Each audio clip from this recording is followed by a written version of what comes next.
of where you bank. Another stat to throw out to you, Ty, as I was breaking it down as well, 503 on base percentage. So Wasatch as a team is averaging getting on base more than half of the time when they're up into the box. Their opponent taken on today is Springville, who on the offensive side of things have struggled this season. Only 40 runs scored in the 11 games they've played, so averaging just under 4 runs per game. And Ty, on the mound, Wasatch is going to go with steady Eddie Bridger-Shaw, 18 2/3 innings pitched on the season and a 4.2 ERA. He has 3 wins and 1 loss on the season. Yeah, not the one you want to see if you're Springville, Tyler. Bridger really pitched well against the Red Devils last year in the game at Springville. Ended up falling in that one, but it was a pitcher's duel as the Red Devils had a couple just stellar arms there. Barrett was on the mound there for the Red Devils in that game. Ty, and he's throwing down for Arizona State right now and getting some action down there. So the Springville team's going to remember Bridger, Tyler, and he's a guy who's just going to fill it up in the zone. He's going to get it done and just compete for you there on the mound. He doesn't walk a lot of guys, which is one of his best qualities coming into this game. He's faced 88 batters on the year, Tyler. 11 of those have found their way on by way of walks. So averages about 2 to 3 walks per game is all, and he's been very effective for Wasatch here on the mound. Opening pitcher brought to you by Mountain Refined, nestled in the heart of the Heber Valley. Mountain Refined has been a trusted community staple for over 30 years. Our passion lies in serving the community by providing top-notch furniture and flooring solutions. Let's jump into the keys to the game, Ty. Again, Wasatch 7-4 coming into today's game. 3-8 are the Red Devils. First region game. Wasatch a little bit different dynamic this year. Wasatch has been playing 3-game series this year, only a 2-game series, but still play 3 games in a week. So they'll play Springville today and Thursday, and then they'll start the Spanish Fork series on Friday, and that 2-game series will be a Friday, Tuesday. But what does Wasatch need to do today in order to come away with the victory? Well, Ty, you kind of brought it up earlier on in the show, talking a little bit about the on-base percentage of Wasatch. And the key to this team's success has been hitters 6, 7, 8, and 9 over the course of this season. And when you look up and down this Wasatch lineup here today, Tyler, you're going to see a lot of those same guys that have been there all year long. A guy like Eddie Bluth, who's going to be in the lineup there. Jack Salmon is going to be producing there. Kyron Stocking in the lineup. And when you start looking at these guys, Tyler, the batting average may not pop off the page, although some are really good, like Stocking at 389. Bluth, though, you might look and be like, 217. What's he really doing there? But Bluth has an on-base percentage of 538, Tyler. And so you take Stocking, who's hitting nearly 400. Bluth, who's approaching 600 as an on-base percentage. Then you get down to other guys like Braxton Fowler's moved up in the lineup. He's hitting 2 now, but he's been hitting in that 7, 8, 9 spot over the course of the year. Jack Salmon has an on-base percentage of nearly 400. Dahl is up there as well in those ranks, Tyler. And so that's where this game is going to be won for Wasatch, is being effective in the 6, 7, 8, 9 spot and producing and generating runs down at the bottom of the lineup. Keys to the game brought to you by Smiles by Design, brightening lives, instilling confidence, and inspiring wellness. Enjoy welcoming, personalized dental care that leaves a lasting impression. Lastly, to wrap up our Dairy King pregame show, Ty, take us around the diamond for the defensive starters today for Wasatch. Wasatch, the home team here at Wasatch High School. Yeah, Ty, behind the dish, you're going to see Micah Dahl, the senior. We already talked about how Bridger Shaw will be getting the start on the mound. Another senior connection there between pitcher and catcher. At second base for Wasatch will be Jack Salmon, a sophomore. And in center field, Austin Brown. Braxton Fowler will continue his run at shortstop for the Wasps here. And Grant Mahoney, the senior, over at first base. Tyson Dahl at third base with Shaw on the mound. And then rounding out the outfield, Kyron Stocking in left and Eddie Bluth in right field. And that's your defensive lineup. We'll go ahead and take a break for the national anthem. Be back with the physical at the pit stop opening pitch after this. Are you ready for lunch? Well, the Dairy King, home of the train, is serving the best food with friends and family in the Valley and have been the winner of Best of State for 20 years. They've recently been named the best of Utah for their milkshakes. You've got to try their delicious train burger with an Oreo shake. They also have those yummy salads that just hit the spot, or a turkey breast sandwich that tickles the taste buds. They've proudly been serving the Heber Valley for 78 years at the Dairy King, home of the train, serving deliciousness daily. Stop in today. We at Guild Mortgage help people build personal wealth through real estate, be it your first home, next home, dream home, or investment property. At Guild Mortgage, we help you refinance for that lower interest rate, shorter term, or home remodel. At Guild Mortgage, we help you plan for retirement by owning multiple investment properties and can even add to your retirement plan with a reverse mortgage. We at Guild Mortgage believe everyone can own what matters. Timberline Ace Hardware is committed to helping their neighbors and their communities, and because they're in the neighborhood, they can deliver almost anything you need. So shop in store or online for whatever your home or yard needs. Choose from top brands like Milwaukee, Steel, Traeger, and Benjamin Moore. Then pick up in store, curbside, or they'll deliver your order right to your home. Around the block, what you need in stock with people that know how to help. Timberline Ace Hardware, serving the community for over 50 years. Ace is the place with the helpful hardware, folks. It's game time! Let's do it! Ready? Wasatch High School Sports on the radio with Ty and Ty on 94.5 The Beat. Top of the first action brought to you by Physical at the Fit Stop. When it comes to your health, you deserve quality and effective care. At Physical Heber Valley, we work with you to understand your health and wellness goals and create a customized plan to get your desired outcome. That's Physical at the Fit Stop. Once again, Wasatch taking on Springville High School today, one of their 3 games that we'll be having here on the air at 94.5 The Peak. They'll have Springville today, at Springville on Thursday, and then return home for the first game of the Spanish Fork Series on Friday. Ty, this is going to be a little bit more of a traditional Wasatch afternoon game, isn't it? The wind is howling coming in from the Provo Canyon direction, so that's blowing straight in from center field. And it's a pretty common thing at Was Field to have that wind blowing in, which is what makes it so hard to get a home run on this field. And it's a pitcher's best friend here. If you're Bridger, you throw strikes and let the other team try to hit it as far as they can, because the wind's just going to hold that up, and then you let your fast outfield run underneath it, and you should be in a good situation here. So that wind is a factor to take a look at in today's game. Yeah, again, mentioning the offense for Springville has been a struggle so far this season. 3-8 on the season and come in with 42 runs scored in those 10 games. 3-8 on the year, averaging around 4 runs per game. 276 batting average for Springville, 383 on base percentage as a team. Leading it off for Springville will be Eli Lilliard, a senior, Caden Tingy, a senior, and Easton Van Sickle, also a senior. Van Sickle, one of the guys to look out for on the Springville Red Devil side. 375, 5 RBIs, and a double. Also the number 9 hitter, Ty. So Springville's similar to Wasatch, a 391 hitter. They're actually leading batting average guys hitting number 9. The senior shortstop, 391, 4 RBIs, and 4 doubles on the season. That's a great way to sneak some good pitches to hit, Tyler. When you get in there at number 9, a lot of teams will just anticipate throwing fastballs down in the bottom part of the lineup, and if you've got some speed, you can kind of become a second leadoff in that 9 spot. So it's something to keep your eye on if you're Wasatch type. But this Springville team has some nice players on it. Wasatch needs to be careful not to just kind of scoreboard watch and think they're going to sleepwalk through this game with Springville coming in at 3-8. It's familiar opponents in region. It's always a good series between Wasatch and Springville, and Wasatch going to need to bring their A game today if they want to get this opening region game win. Go ahead and get ready to start here. Once again, Lydiard will step in on the left-hand side of the batter's box, lefty to start off this game. And he'll take strike 1. Last year, Springville won their first series against Cypress. Looking at the state tournament here. Won their first series against Jordan High School, then took on Orem. Beat Orem. Beat Cypress. Beat Orem, and then ultimately ended up falling to Brighton. It's going to be a ground ball to the second baseman, Salmon. Salmon fields it cleanly, throws it across the diamond to Mahoney. First out of the game on the first 2 pitches.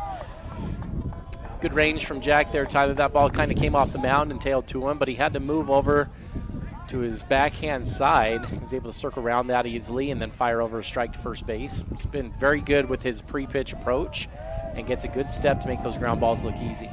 Shaw working out of the windup, misses inside to Tingy, the second baseman. 308 batting average, a couple of RBIs. He'll step in on the right-handed batter's box. 6 seniors in the starting lineup for the Red Devils, along with 3 juniors. And Tingy will go up 2-0 on a pitch that's outside. Wasatch wearing the black top, white bottom, and white hat uniform look today. Springville comes in with a gray cutoff look with red underneath.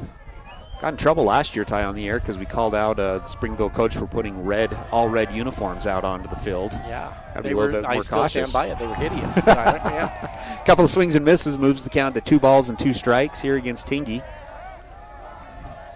You didn't mind him as much? Oh, I just am being cautious. I don't like being called out. Off-speed pitch gets the outside corner. Gravity Coalition strikeout number 1. Wasatch has 2 away. look at the uniforms. I mean, you don't have to take that personally. How about if the uniforms don't look good?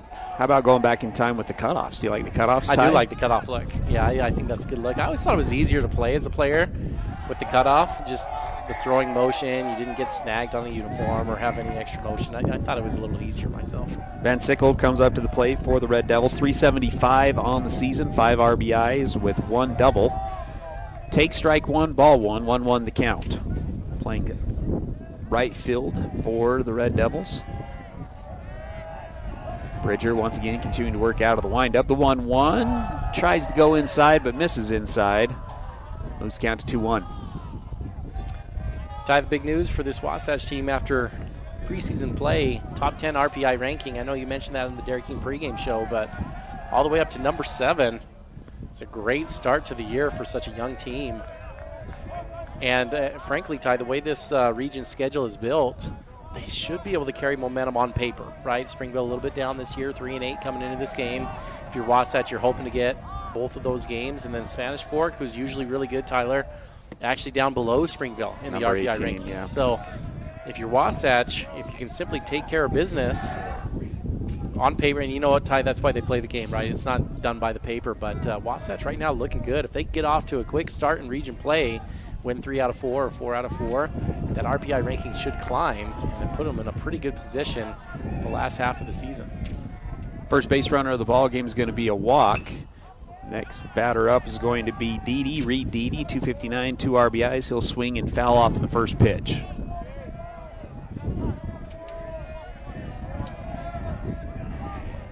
Back into the box on the right-hand side is Dede. Shaw working out of the stretch for the first time sets. Delivers, misses inside for ball 1.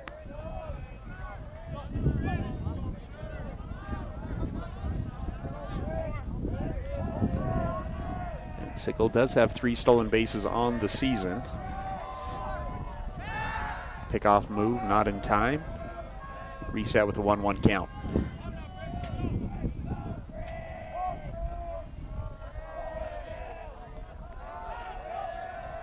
Shot comes set. Delivers with 2 away. Runner does go. It's a little hit and run up the middle. Faller's not going to be able to get to that one. Was playing deep in the 5-6 hole. Runner's going to advance from first to third on the hit and run. First hit of the ball game, and now runners on the corners with 2 away.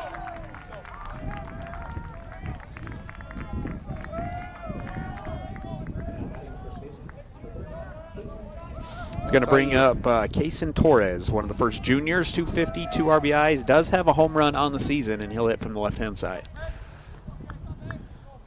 Now you've got yourself a situation with first and third where Springville can try to cause a little chaos on the base paths if they want to try to sneak a run across, Ty. But if you're Wasatch, you're going to need to be tough with 2 outs.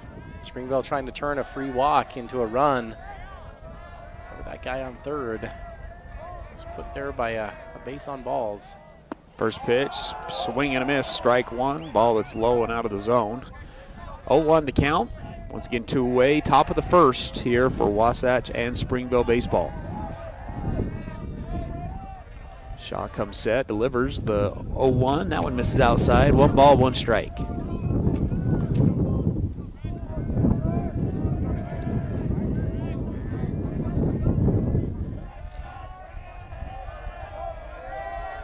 Shaw comes set, takes a couple of looks. The runner at first. Runner at first goes. The throw down to third base. Goes into the left field. Runner's going to come in on the throwing air. Runner's going to try to advance from first to third. Will.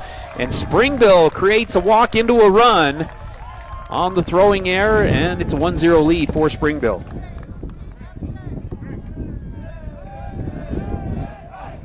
Well, you get base runners on, Tyler, first to third. You start getting a team that's just, you're putting plays on, right? Wasatch going to third, and you just increase the chance to throw it away there. It's a pretty clean path to throw. Left-handed batter, the ball just got away from Dahl, sailed into the outfield. And Wasatch has gifted a run, and now they're in danger of letting 2 go by here. Tyler Bridger needs to make a good pitch here. 2-2 count. Was a called strike on the pitch, or the throw down. Now misses inside. Now the 2-2. Try to get the outside corner, misses, and that'll fill up the count at 3 balls and 2 strikes.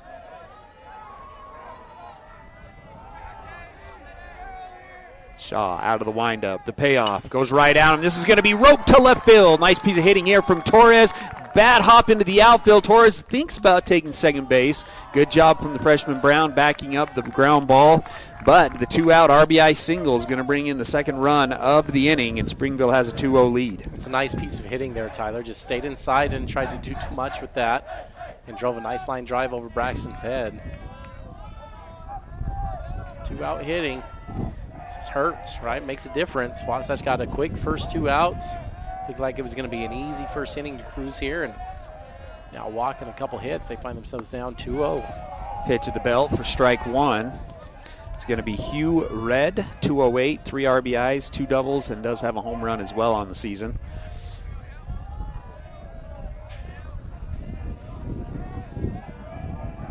Shaw back working out of the stretch with the runner on first. Pretty good pitch there. Might have been low. Moves the count to 1-1.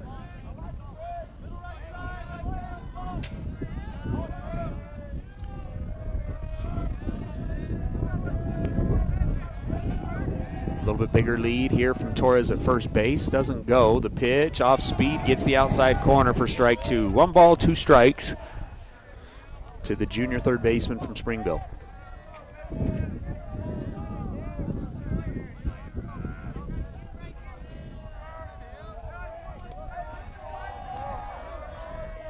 The 1-2 tries to go back outside. Too far outside that time. Ties the count at 2 balls, 2 strikes, 2 away.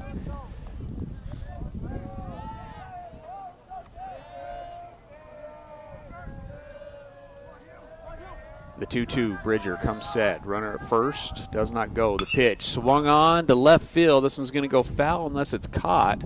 Pretty good barrel, actually carries over the left field wall, but foul. And that fills up the count at 3 balls, 2 strikes. Runner will get a head start on the delivery.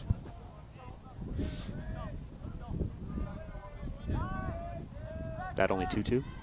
Yeah, foul ball doesn't count as a ball there, Ty. Oh, you're right. Didn't want to get too crazy over Got here. a little excited. But Got a little excited. I was trying to do, some sign language over there, not to call you out on the air over there. But just call me out. Thought you were going with a bold strategy to say foul ball was ball 3. High chopper up the middle to Salmon. Salmon takes it himself, steps on the bag, and Wasatch gets out of the inning. But 2 runs come in on 2 hits, 1 error, and 1 runner is left on base. It's 2-0 as we go into the bottom of the first.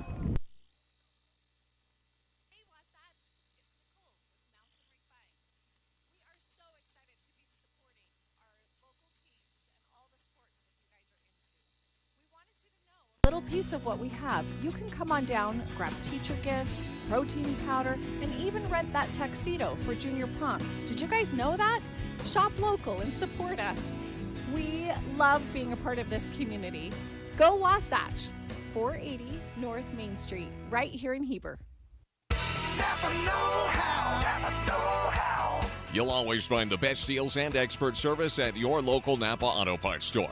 We offer expert service in helping you find the parts you're looking for your current project, as well as Milwaukee tools. We can also help you with most motorsport, RV, and vehicle battery needs at your local Napa Auto Parts store in Heber City. Napa know-how. Napa know-how. Napa know-how. Napa. Here at Country Gardens and Nursery, we hope that you feel that you are home when you are away from home as you go around our perennial floor checking out the newest and latest for beauty for your garden.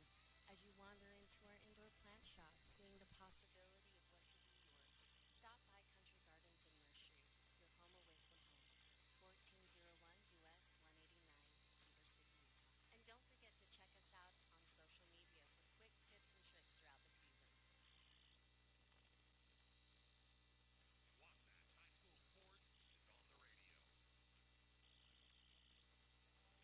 Bottom of the first inning brought to you by Mountain West Trailers. Knows you value strength and reliability. Our utility trailers are built to last. Enclosed cargo for your business. Dump trailers for tough jobs or open trailers for everything in between. Haul it all, big or small, because Mountain West Trailers stands tall. Visit them at mountainwesttrailer.com. It'll be Austin Brown, Braxton Fowler, Grant Mahoney to lead it off for Wasatch in their first ABs of the game.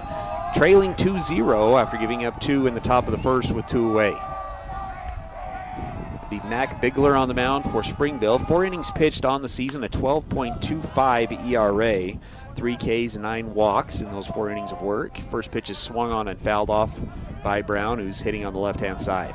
Yeah, Yeah, the toughest stat there, Tyler, is the walks. He's actually given up more walks than hits on the year, which is not ideal. Swung on to left field. This one's elevated. Left fielder going back, and makes the play. Nice play by the left fielder. That ball is pushed quite a long ways due to the wind. One away on the flyout. Ty, go ahead and take us through the batting order for Wasatch here against Springville. Well, Ty, you just saw freshman Austin Brown, who's leading the team in batting average this year. And he's followed by Braxton Fowler, who's also hitting over 400, moving up from the bottom part of that spot. Ty hitting third, Grant Mahoney, followed by Micah Dahl in the fourth spot. Pitcher Bridger Shaw hitting 5. And good to see Sweat back in the lineup, Tyler. He'll be DHing in the 6th spot here today. Jack Salmon will hit 7, Eddie Bluth 8, and Stocking 9 for Wasatch. And batting order brought to you by Mountain West Trailers. 2-0 pitch, 2-0 count here to Braxton Fowler, who again a 409 batting average and a 611 on base percentage on the season for the sophomore shortstop. Also has scored 11 runs. Takes that one. That one gets the outside corner. So 2 balls, 1 strike to count. Bigler working out of the windup. Delivers the 2-1.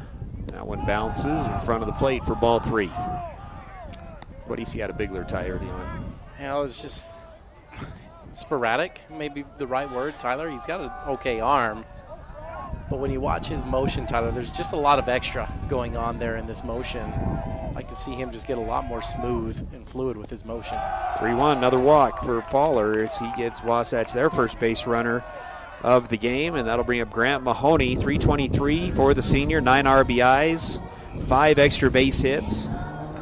I think that needs to be the approach for Wasatch, what you saw from Braxton there. If I'm going up there, I'm looking for one pitch in one spot, Tyler, knowing Bigler has been so sporadic with the way he throws as far as strikes that I'd probably make him throw there, Tyler. He's got 10 free passes, make it 11 now in 4.1 innings pitched on the year. It's not great stats there. He'll walk about 2 to 3 guys per inning if Wasatch will just be selective up there.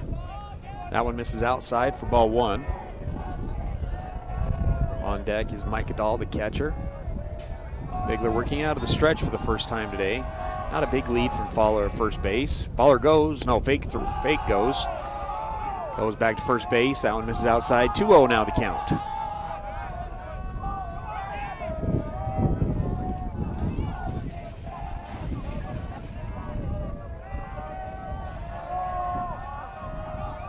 Pickoff move, not in time. Keeps the count at 2 balls and no strikes.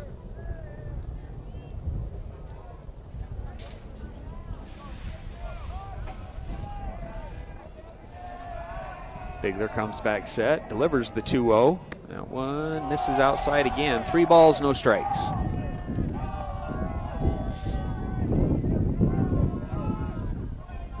Boy, Grant's really caught fire here lately, hasn't he, Ty? If you remember, after that first weekend, he was below 100 on the batting average. But over the last 7 games, he's risen that average all the way up to 323. And on the move more, Ty, 5 extra base hits over that time span, over those 7 games. Swung it well. He's going to bring up Micah Dahl after the walk on the ball 4 straight pitches on that walk. Dahl, a senior, 321, 8 RBIs, a double, has an on-base percentage of 429. It is going to earn a Mirror Lake Station trip to the mound from the catcher from Springville. He's back ready to go. On deck is the pitcher, Bridger Shaw. Runners on first and second. Wasatch trails 2-0. Bigler comes set, delivers on the first pitch. That's going to get by everybody. Almost got our shotgun Mike down there on the field. Runners will advance to second and third. I was joking with Coach McCoy, a 2-0 lead. That's a win for Wasatch compared to what they've had a couple of times this season. Yeah, you'd like to say at least 4, right? I joked with him. I said, do you start practice and say, all right, guys, we're down 3 runs. Let's see if we can come back and win a ball game. And it's going to earn a trip to the mound from the coach of Springville. Trips to the mound brought to you by Mirror Lake Station, your one-stop shop for gas, groceries, and goodies, located at 2nd North Main in Camas on your way at Mirror Lake Station Highway. Winners of Best in State Donuts. Tough pace to this game to start here, Ty. Just looking at the way this one's flowed, we're not even through the first inning. And we're on pace for about a 3.5-hour game right now. That's what we're looking at. It's not been a smooth flow. Obviously, base on balls, had 3 walks in this one, a couple hits, but now a mound visit. Just haven't been able to get into a good flow in this one yet. Begler's going to go back to working out of the windup with runners on second and third. He misses again, so that moves the count to 2-0. Springville opting to cut off the infield here in the bottom of the first. The 2-0. That one's in there for a strike. 2 balls, 1 strike.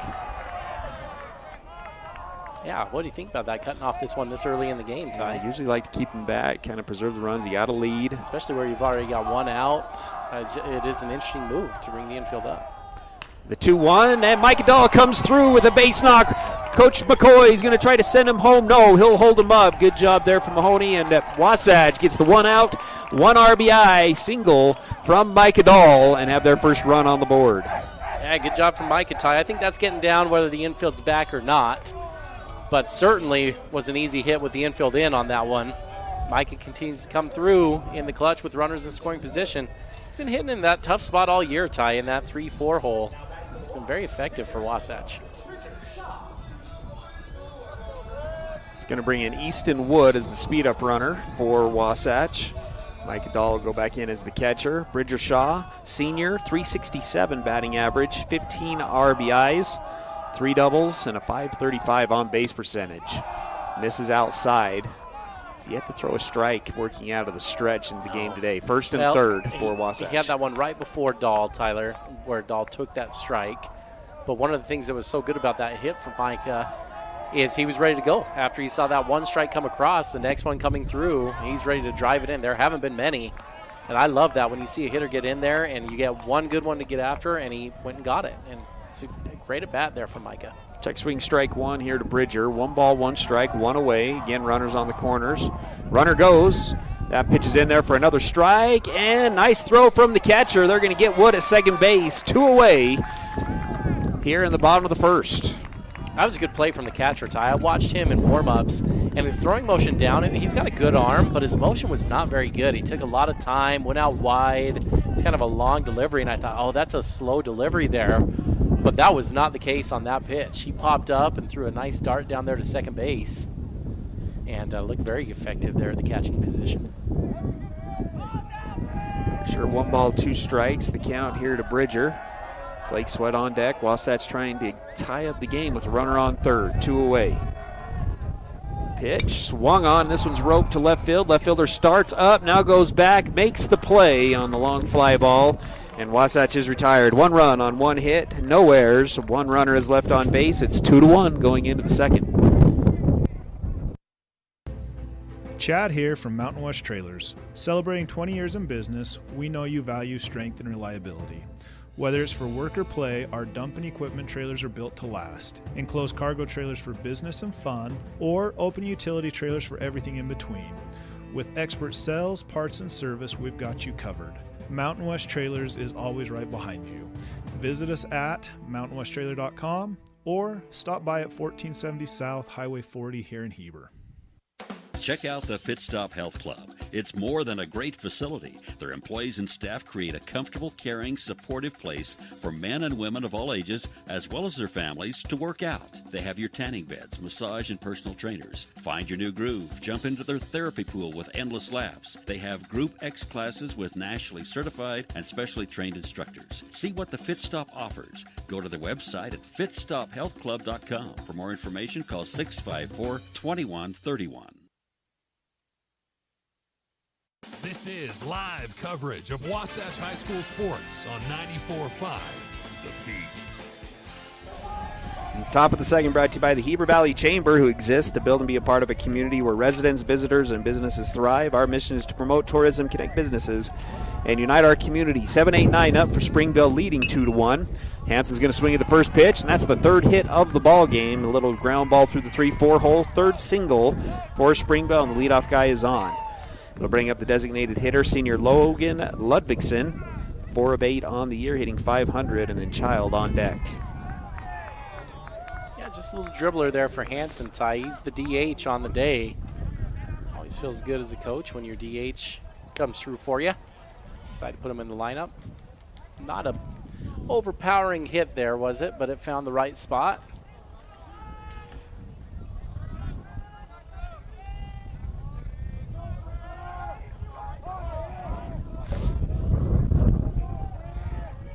Shot comes set, working out of the stretch. Wasatch had the first 2 outs in the first inning, then gave up 2 runs after a walk and 2 singles. Foul ball is going to be strike 1 here to Ludvigsen.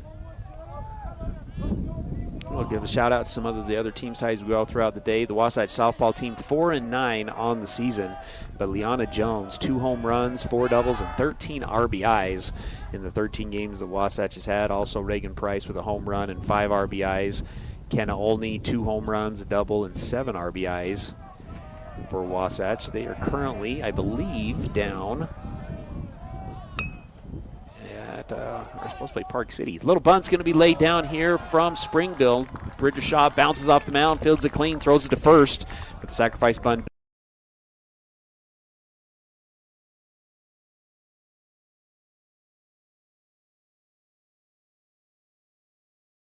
Number 1 versus number 2 boys volleyball. Wasatch taking on Maple Mountain. Wasatch number 2, Maple Mountain number 1, and the defending state champs. Should be a really interesting game to watch. The scores come across on that one. A lot of action today, actually, for the Wasatch Sports. We saw lacrosse, both boys and girls, yesterday with wins. Soccer playing today, baseball playing today, softball down at Spanish Fork, volleyball also playing today. A lot of spring sports action. 1-0 pitch is in there for a strike. This is the number 9 hitter, Brooks Child, senior shortstop, again hitting .391, best on the team.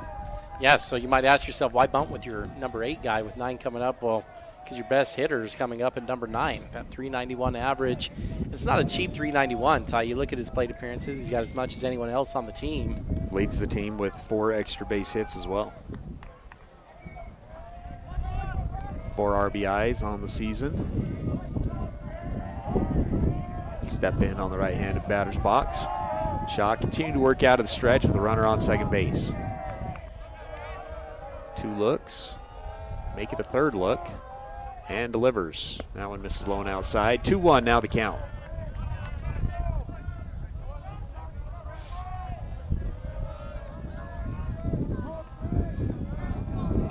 Springville number 17 in the RPI standings. Wasatch number 7 in the RPI standings. Mike Dahl got crossed up a little bit there.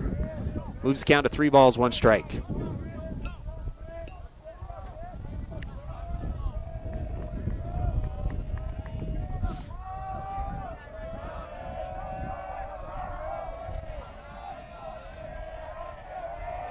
The 3-1.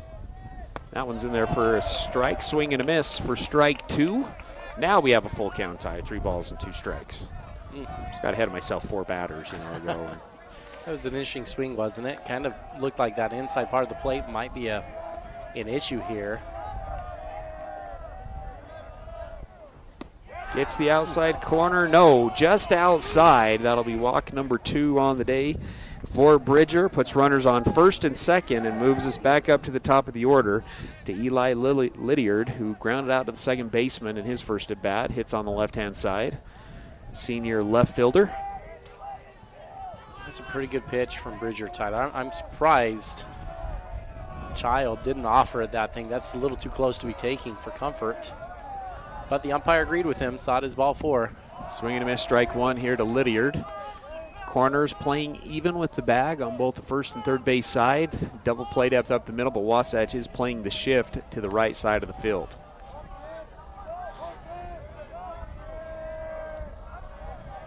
Shaw up 0-1, takes a peek at second base. Batter squares. That bunt's going to go back to the backstop. 2 strikes now on Lydiard. It's a nice move here, Ty. You lay down that bunt down the third base side. You're going to be safe automatically at third with Wasatch for that shift. No chance for the shortstop to get over there. Have to make a good play from Shaw, who can make it on the pitcher's mound. Plenty of athleticism there. The 0-2 misses outside, moves the count to 1-2.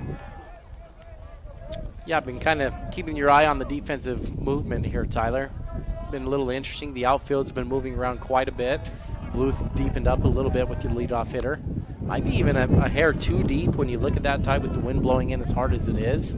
Now coming from right towards left field. So I think if you're Eddie, you may dare him to go over your head here a little bit. That one's fouled back. Keeps the count at 1 ball and 2 strikes. Springville threatening again here in the top of the second. Scored 2 in the top of the first. That one misses outside. 2 balls, 2 strikes. Been tough on the pitch count portion here for Bridger Ty, all the way up to 42 pitches already. Just 1.1 innings pitched into this one so far. Tries to go off speed, misses up, fills up the count once again at 3 balls and 2 strikes. Wasatch is now in the meat of their schedule too, Ty, where pitch count matters because you got 3 region games every week. And so you need 3 really reliable arms to start and go deep into the game. And weather obviously can cause more fits where you might have to go 4 games in certain weeks, which we've seen before. Another walk. That one misses outside again. And that'll load the bases. Got runners on each of the bases as the number 2 hitter will come up. Tingy, 308 on the season, 2 RBIs. Struck out looking in his first at bat.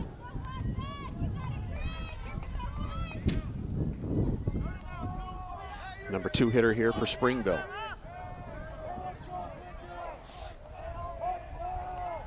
Wasatch took spring break off, came back for some practices at the end of the week.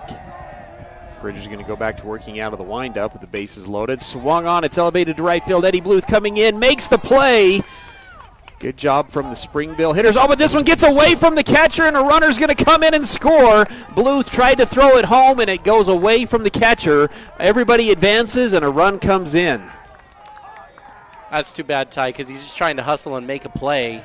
Eddie had a beat on that, Ty. He played it perfectly. He was daring him to go long, got the short ball that was falling in, and runners were all over the place, but Grant was making an effort at it over there at first base too. So they had a for sure double play at first base had there been someone on first base there, Ty. But no one was there to cover, so Eddie looked up and thinking about the runner tagging. Wales at home on the move. The ball goes off target, and you gift a run to Springville when they're not looking to tag up at all there. Heck, Eddie could have ran that ball in if he wanted to, and nobody would have been going anywhere. That's just a tough play for Wasatch. Misses low for ball 1 to the number 3 hitter. Easton Van Sickle leads the team with 5 RBIs, walked and scored in his first at bat.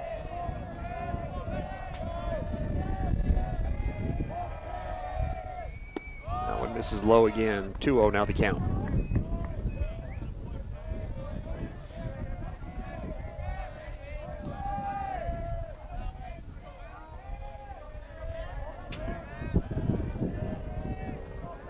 Bridger back into the windup, delivers the 2-0, swung on, it's a ground ball that gets by the third baseman. Run will come in. They're going to wave home the runner at second base as well. The throw from Stocking, not in time. Runner will advance to second base on the throw home, and another 2-out hit from Springville gives them now the 5-1 lead.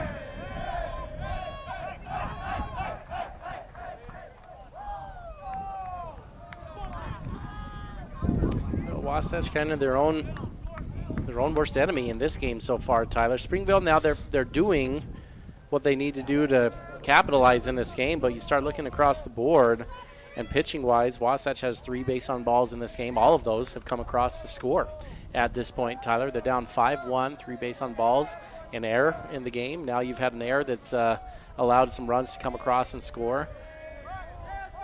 And Wasatch is just getting in their own way right now, unfortunately. Bridger back working out of the stretch with just a runner on second base. It's the number 4 hitter, Reed Deedy. 259, singled up the middle and scored in his last at bat. The 1-0, big swing and a miss for strike 1. 1 ball, 1 strike.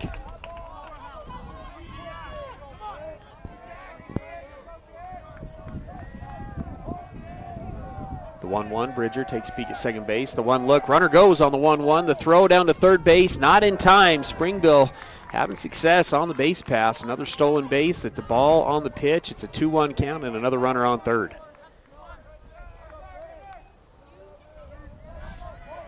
Yeah, I like the game plan that Springville's coming in here with, Tyler. They're competitive in the box, putting the ball in play, and when they get on base, they're trying to cause some havoc by putting the runner in motion.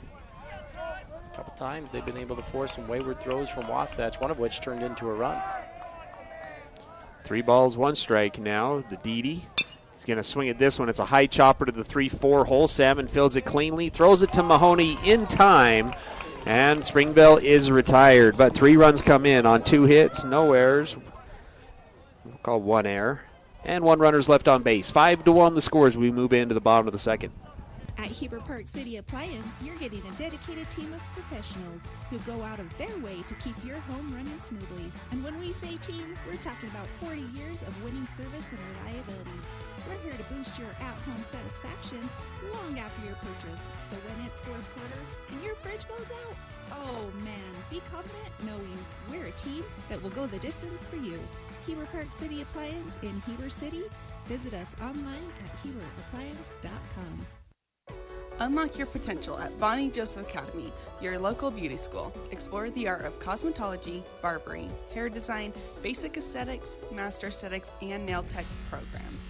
Visit bonniejosephacademy.edu to learn more and enroll today.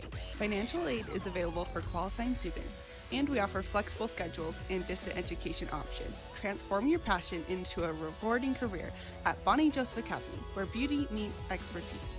Bonnie Joseph Academy, Heber City. It's game time! Let's do it! Ready?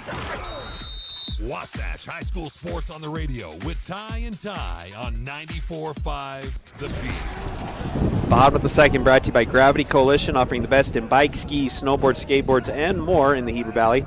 Stop on in for sales and services. Visit them at their store in Midway or visit them at gravitycoalition.com. This is a cool shot. It'll be Sweat, Salmon, Bluth to lead it off here in the bottom half of the second. Wasatch trailing 5-1. Giving up 2 in the first and 3 in the second. Blake back in the lineup, dealing with a knee injury. DHing today, .424 batting average, 15 RBIs, 5 extra base hits, including 3 triples. He'll take strike 1.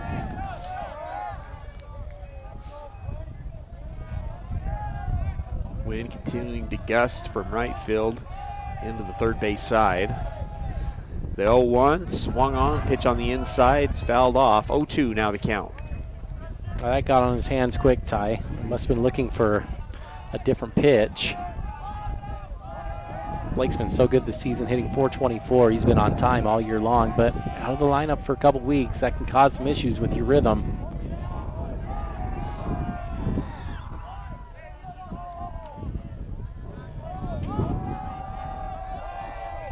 Bigler back into the windup, delivers the 0-2.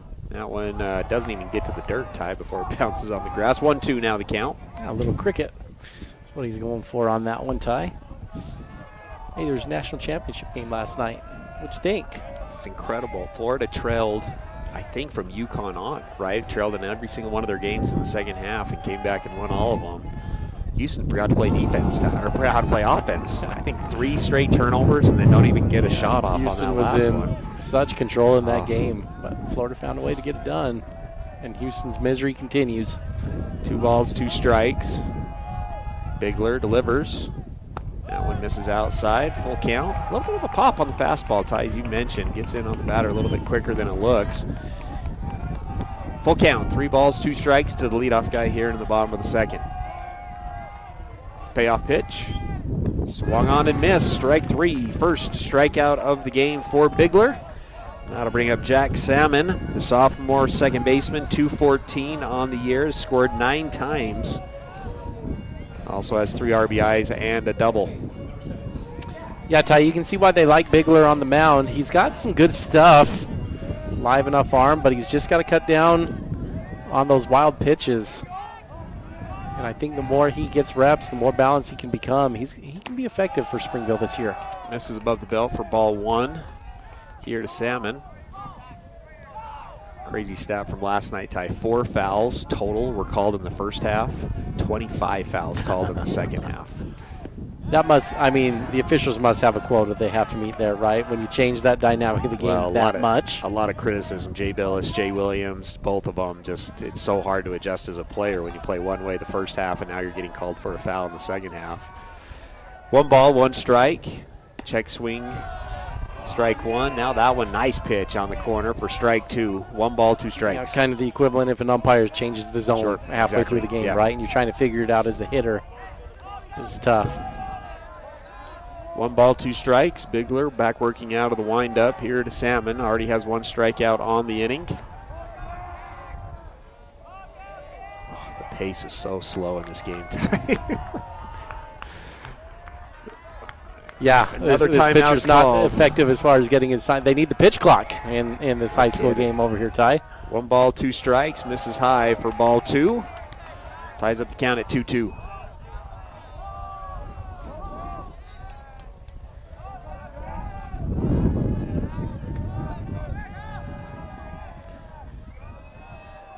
The 2-2. That one misses everything. Moves the count to 3 balls and 2 strikes. Another full count.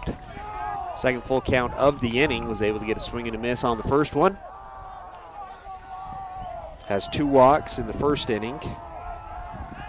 One of those coming across for Wasatch. Only 1 hit on the day so far. Came by Micah Dahl, an RBI single. The 2-2 misses, or excuse me, the full count pitch misses high, and Salmon earns a walk.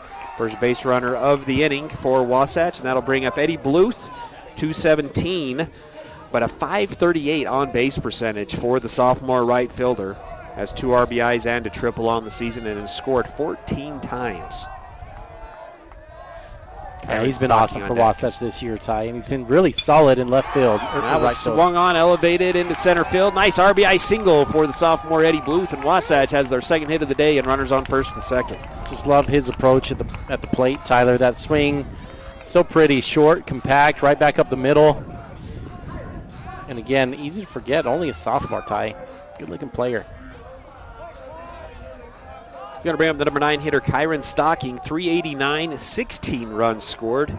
Is tied with Austin Brown in that category on the team. Also has 6 RBIs and an on-base percentage above 500. Misses high for ball 1. Bigler in the first when base runners got on, Ty, he was not nearly as effective. Remember, he had that stretch where he threw about 7 or 8 balls in a row. Having to go from the stretch, it's tough as a pitcher to have to worry about those base runners.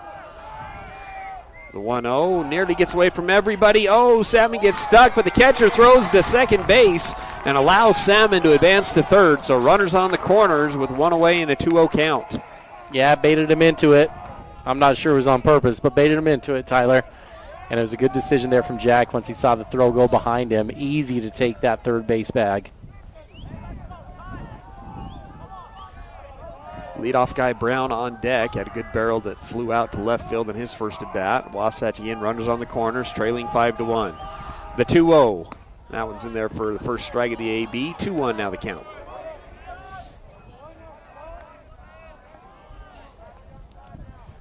See if Coach McCoy decides to put a little offense here with only 1 away. Runners on the corners.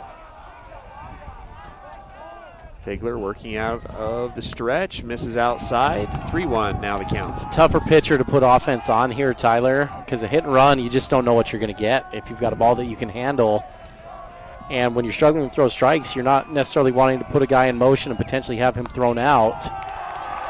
Misses again. That'll be walk number 2 in the inning. Walk number 4 on the day for Bigler, and that'll bring us back up to the top of the order with the bases juiced. The freshman Austin Brown, again, flew out in his first at-bat, leads the team with a .432 batting average, 16 runs scored, and 5 extra base hits. Back working out of the windup, and Brown's going to swing at this one. That's a hot shot off the second baseman. 1 run's going to come in, 2 runs are going to come in, 3 runs are going to try to come in. And McCoy's going to hold up the runner at third base. The throw not in time back to third. And the 1 out, 2 RBI double from Brown brings in 2, and Wasatch cuts into the 4-run lead, makes it a 5-3 lead. That ball was rocketed, Tyler. That second baseman, I want to check on him and make sure he's okay. I'm not sure what that hit, but that ricocheted off of him all the way out there to center field and was pinballing around right on the barrel there from Brown. Brings up Fowler, who walked and scored in his first at bat. He as well is hitting above 400 on the season. Also has 8 RBIs. Has 2 RBI opportunities here. Infield from Springville playing in once again. Ball's going to get away from the catcher on a high pitch, but not far enough. Runners will stay at second and third. Got Braxton in my class at school here, Tyler. I'm one of his teachers, and had a fun moment today with him as he came walking my class a little bit late, and looked at him, and he was holding an envelope. I'm like, what you got, Braxton? I could see it said Cincinnati on it. And he's like, I don't know. They just called me down in the office and gave this to me. And I said, well, that looks pretty cool if you ask me, because it says, from Cincinnati baseball, attention head coach and all that, and got himself a nice little letter from Cincinnati, Big 12 school today. A little interested in Braxton. The 2-0 pitch is fouled off, moves the count to 2 balls, 1 strike. Again, the score 5-3. Wasatch with 1 run in the first, 2 runs now in the second. Still only 1 away with runners on second and third. Austin Brown just with a 2 RBI double. The 2-1. Swung on and fouled almost the exact same spot. Moves the count to 2 balls and 2 strikes. I wouldn't read too much into that early on, too, Tyler. I mean, Brack's only a sophomore, so still early on in his career. But I started asking him, like, well, what's the deal there? Have you reached out to them? You got a recruiting profile? He's like, no, I don't know. And he's like, well, I've done 1 PBR showcase. I said, I bet that has a little something to do with it over there. But fun when you're young and you start getting some interest from some schools like Braxton had today. The 2-2 misses just outside. Springville wanted it. Fills up the count at 3 balls and 2 strikes. Another full count plate appearance here from Wasatch. 3rd of the inning. Both pitchers racking up the pitches early on. The payoff pitch swung on. It's going to be a ground ball to the 3-4 hole. It's going to get through. Austin Brown's going to try to score from second. He'll do it. It's another 2 RBI single, this time from Braxton Fowler, and Wasatch has tied the game at 5-5. Well, it doesn't take much, Ty. It's just a good piece of hitting. Sees the ball on the outside part of the plate, doesn't try to do too much, just sends it over there to the right side. A nice little simple seeing eye single. And almost more effective to have that one be a slow roller through, Tyler, because there's no chance to throw Brown out at home, even though the right fielder's coming hard on that ball. Going to bring up the number 3 hitter, Grant Mahoney. He walked in his first at bat. Misses high for ball 1. Ty, you like to mention that this Wasatch team just likes to play from behind sometimes, right? Get down early and then get those bats going. There's one word to describe this team. I think I might use the word grit. I mean, this team's just gritty. They're tough. It's hard to get them down at any point in the game. And they're just going to keep swinging at you no matter where they're at. It's 2-0 count here to Mahoney with Mike Dahl on deck. Bigler working out of the stretch. Delivers the 2-0. Swung on. That'll be another base knock, this time through the 5-6 hole. 3rd hit of the inning. Actually, 3rd straight hit of the inning.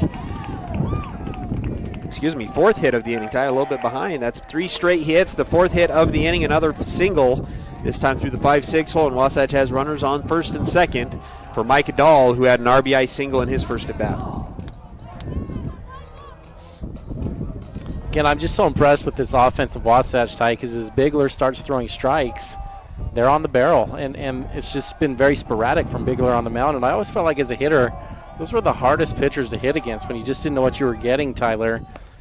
He's throwing 27 balls and only 20 strikes on the game. So, I mean, you're way below 50% on your strike-to-ball ratio. But Wasatch, when they're getting them, they're putting a really good barrel on it. Called strike 1 to Dahl on the first pitch. Bridger Shaw on deck. Not big leads from Fowler or Mahoney. Fowler hopping around at second base. The 1-0, swing and a miss. Well behind that one. Moves the count to no balls, 2 strikes.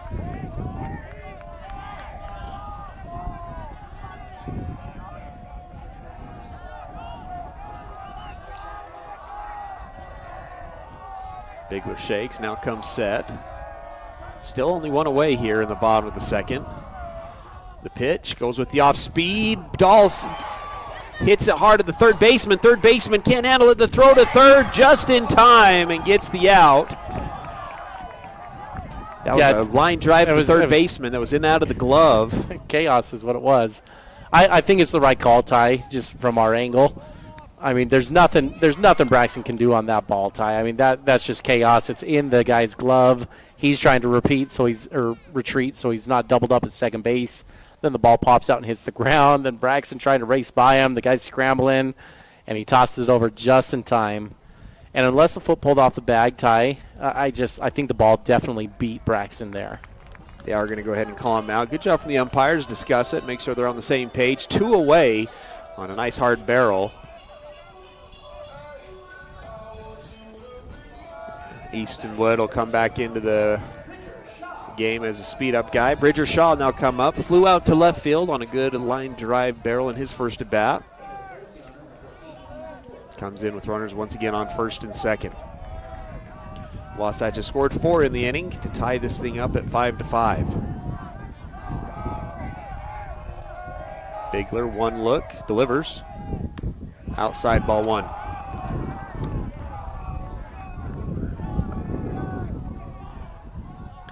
Blake Sweat led off the inning. He is on deck for Wasatch. Wasatch went strikeout, walk, double, single in order to get back in this thing. Off-speed pitch misses inside. 2-0 now the count. Yeah, and the last out, Tyler, was another really good barrel. Line drive right to third base, just right at the player, and turned it into an out. But Wasatch has been right on the screws. 3-0 now as Bridgershaw takes another pitch on the inside.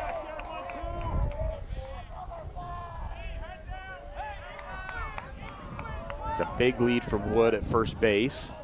Mahoney creeping, gathering, and getting a bigger lead. Second, continuing to creep. Bigler gets the pitch. Delivers without a look, and that one's in there on the outside corner for strike 1. 3 balls, 1 strike. Yeah, Bridger was on his way before that ball got there, Ty. Was. Looked like a pretty good pitch on the outer half. It's a 3-1. Bigler shrugs, delivers the 3-1. That one's inside. Ball 4, third walk of the inning, 5th walk of the outing here for Bigler, and that's going to earn another trip to the mound. We'll take a break. Wasatch 5, Springville 5, 2 outs away here in the bottom of the second. Hungry for mouth-watering all-American comfort food? Look no further. Chubby's has just opened in Heber Valley, bringing you award-winning burgers and cheesesteaks made from 100% premium black Angus beef. With 9 Utah locations, our family-owned and operated restaurant knows how to satisfy your cravings. And don't forget to treat yourself to our delicious desserts. Come taste the difference today at Chubby's, located at 220 North Main Street. Chubby's Cafe, your neighborhood destination for the food you crave. Hi, this is Kendall Crittenden, Wasatch County Council member and a member of the Caring Community Coalition. Did you know that kids are at a greater risk of experimenting with alcohol and drugs between the hours of 3 and 6 p.m.? Many parents are still at work this time of day. Check in with your kids. Find out where your kids will be, who they'll be with, and what they will be doing. Brought to you by Wasatch Behavioral Health and the Caring Community Coalition. Hi, this is Corbin Gordon from Gordon Law Group. I commonly get approached by people with the same question. Hey, do you guys do a particular type of law? The answer is almost always, yeah, we do that. We are the Valley's only full-service law firm that has been in business for over 20 years. We have 5 experienced attorneys who do estate work, litigation, business formation, real estate, water law, divorce, criminal defense, and many others. Gordon Law Group. Yeah, we do that. It's game time! Let's do it! Ready? Wasatch High School Sports on the radio with Ty and Ty on 94.5 The Beat. Pitching change, first of the game. It's going to be Xander Oki for the Red Devils. Senior, 3 innings pitched, a 9.33 ERA, 4 walks, 3 Ks, and that 3 innings of work. He comes in with the bases juiced, and Blake Sweat, who struck out to start the inning. Swing and a miss, strike 1. Oki, long lefty.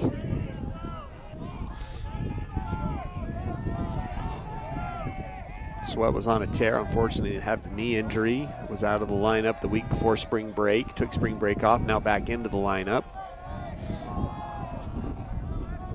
No balls, 1 strike. That pitch bounces in front of the dish for ball 1. 1-1 now the count.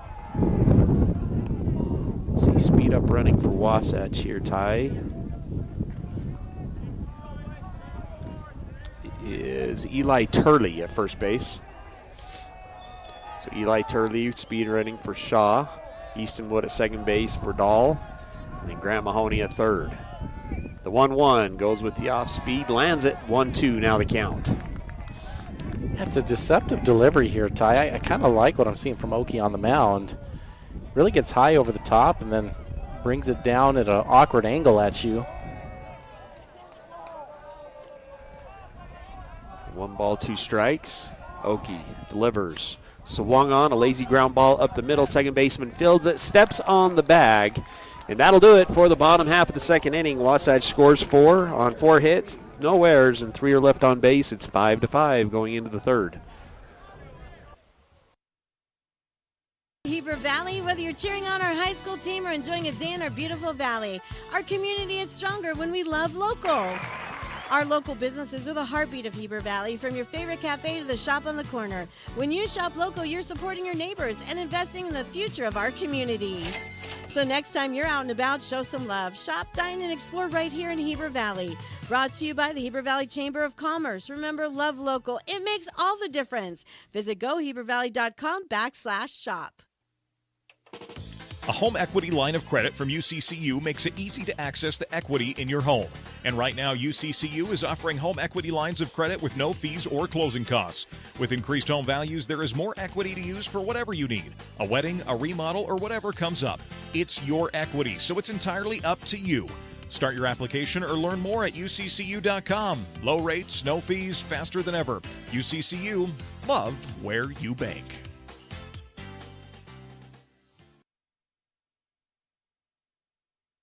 It's game time! Let's do it! Ready? Wasatch High School Sports on the radio with Ty and Ty on 94.5 The Beat. Top of the third, brought to you by Big O Tires. Get ready to rev up your savings with Big O Tires. Leading it off for the Red Devils will be Torres, Red, and Hansen. Torres singled and brought in a run in his first at bat. Takes ball 1 from the left-hand side. Shaw still on the mound for Wasatch. There is some action in the bullpen. Renninger getting loose. The lefty for Wasatch. Swing and a miss, strike 1, 1-1 to count. Another swing and a miss, strike 2.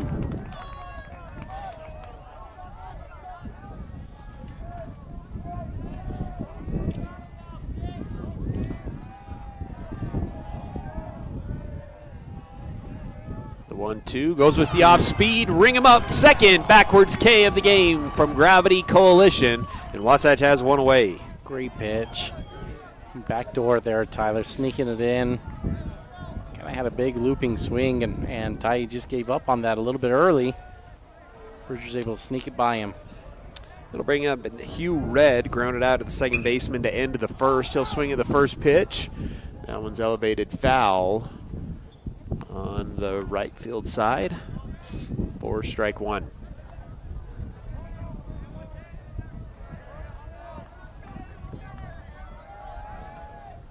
Oh, 1, another swing and fouled off, and it's just like that, no 2 count.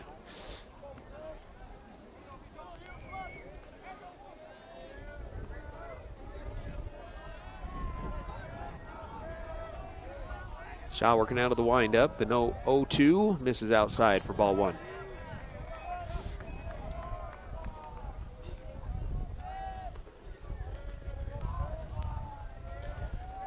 One ball, 2 strikes. The pitch goes back to that off speed, and this one's roped down the left field side. This might be extra bases. Red's going to round first and stop, but it's a 1-out single, and Springville has a base runner. That is their 5th hit of the day. It's going to bring up the catcher, Preston Hansen. Came in hitting 300, led off the top of the second with a single through the 3-4 hole and scored. Shaw will go back to working out of the stretch with the runner on first. Pickoff move, not in time.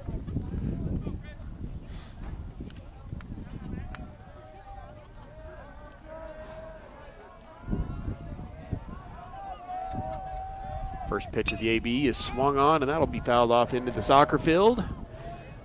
No balls, 1 strike. Yeah, the soccer field is moved, Tyler. Used to be over here on the east side of the baseball field. I remember they used to get a little disgruntled with all the foul balls that would come over. Now you're over on the north side, and there's been a lot of foul balls going that way today, too. It's having to stop the soccer game mid-game. That one gets the balls outside the other way. Outside corner for strike 2. No balls, 2 strikes. You have an idea for the old soccer field, right? Yes, the old, I do. Old grass soccer did you field. notice I was just looking over that way, dreaming of it right now?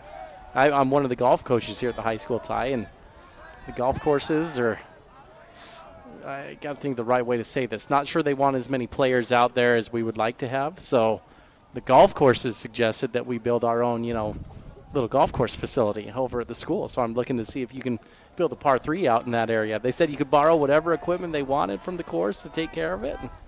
I kind of like that idea. Wouldn't you like to go play a par 3 If you put out a par here? 3 and then a big net, right? So it's kind of a driving range and a par 3, right? Isn't that what you're thinking? I think it looks like a prime spot for it.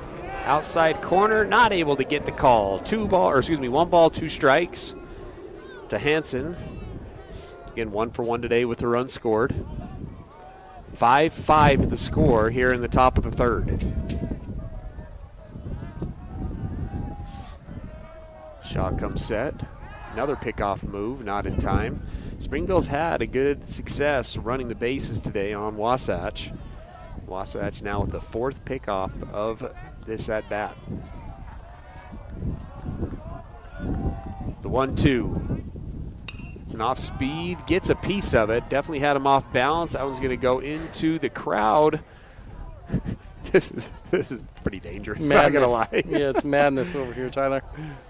Yeah, see, get your driving range net up there. Everyone's protected over here. So, isn't golf just funny though? I mean, it's really one of the few sports where you're totally dependent on a private business to be able to make your high school sport happen.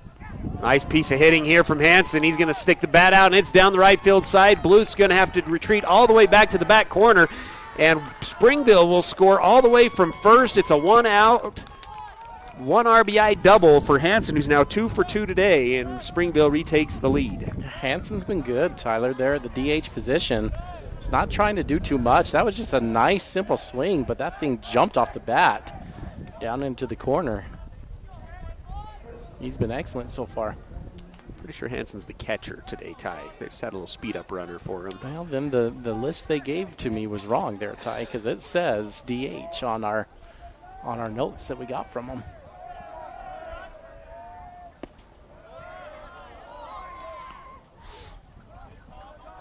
We'll bring up now the DH. It'll be Ludvinson, who had a sacrifice bunt in his first at bat. 1 ball as he takes the first one.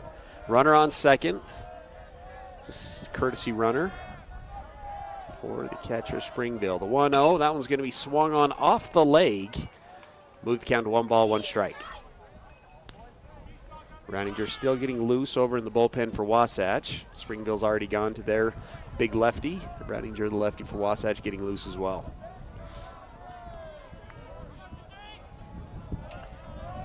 One ball, 1 strike, 1 away. Shaw is going to pick off. Doesn't have anybody there. And we'll reset still with a 1-1 count.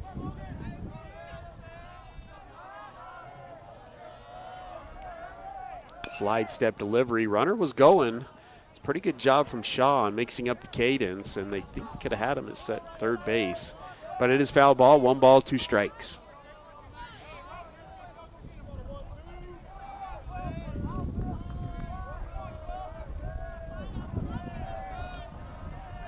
Here's another pickoff move, not in time. Had the runner leading, but just not a big enough lead to get the out. And we'll reset, still with a 1-2 count, 1 away, and a runner on second base. Springville with a 6-5 lead. The 1-2 goes back to the off speed, froze him. That's 2nd strikeout of the inning, 3rd strikeout of the game. Once again, brought to you by Gravity Coalition, and Wasatch has 2 away. Bring up the number 9 hitter, Brooks Child, walked and scored in his first at bat. Curveball's been good this inning for Bridger. 2nd time he's frozen him on that. Swung on and fouled off for strike 1 on the first pitch.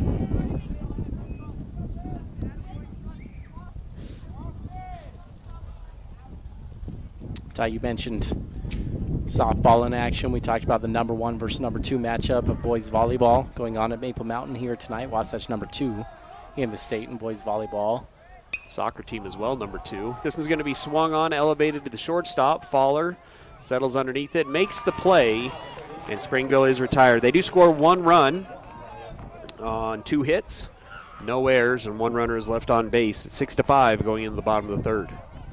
Big O Tires in Heber is your one-stop shop for tires and service. What was once Point S is now Big O Tires. Same service, but different name. We're locally owned and operated and want to help you get your vehicle ready to road trip this summer. Stop in for all your name brand tires, oil changes, alignments, brakes, batteries, shocks, struts, and a whole lot more. Plus, Big O Tires offers financing options to fit any budget or any situation. Visit us today. Big O Tires, the team you trust.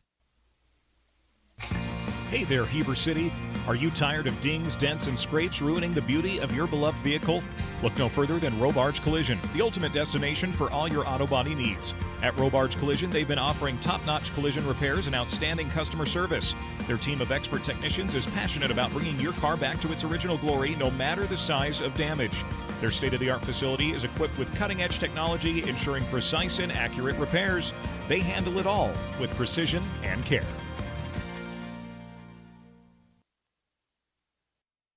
And now, back to the action. Wasatch High School Sports on 94.5 The Peak.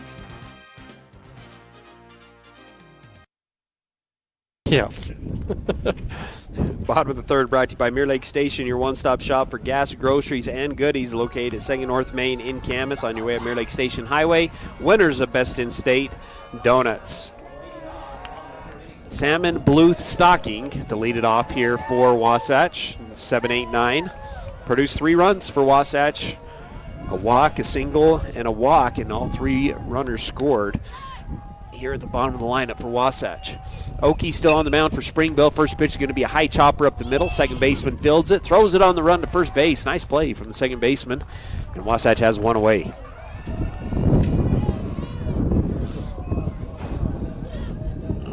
Bring up Eddie Bluth, who singled up the middle in his first at bat and scored.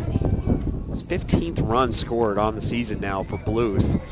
10 runs for Salmon, 15 for Bluth, and 17 runs scored for Stocking.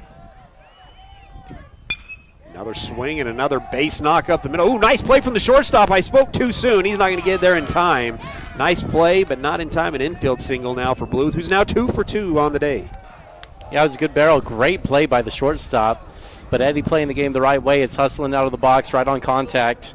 And no chance there for the shortstop to make the play across the field. 42 runs scored by 7-8-9 in Wasatch's lineup. It's pretty good. And then when you put Braxton down there in the 6th spot, or 7 or 8 where he's been playing tie, that number skyrockets. His on-base percentage is over 600. Yeah, he's got 12 runs on the year. So 42 runs scored. Out of 12 games, they're averaging themselves above almost 4 runs a game between your 7, 8, and 9. It's going to bring up Stocking with 1 away and a runner on first. Again, he walked and scored in his first at bat. Austin Brown waiting on deck. He had a 2 RBI double in his last AB. Okie, couple of looks, delivers. That one misses outside. 1-1, or excuse me, 2-0.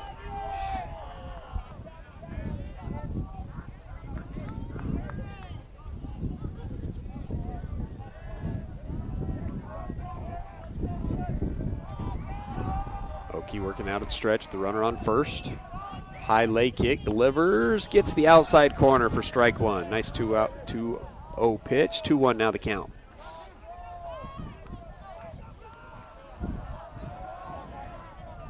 Wasatch trails 6-5. I've yet to see a goose egg on the board for either team. Both teams scoring in all of their opportunities. Stocking's going to square. That ball's going to get into the dirt, and nice job from Bluth. He'll advance to second base. 3-1 now the count. Wasatch now with a couple of opportunities with the runner in scoring position to tie this game up. Yeah, and the right guy's coming up. Stocking nearly 400, Brown 432 coming into this game, and Fowler 409 in the hole. So some good opportunities here. Took a pause to check to see if Stocking, who had squared to bunt, kept the bat out there. Official out in the field says no, so it's a 3-ball, 1-strike count, 1 away. With Bluth with good speed on second base. Swung on and missed on the 3-1 pitch, probably a little bit out of the zone. That'll fill up the count of 3 balls, 2 strikes.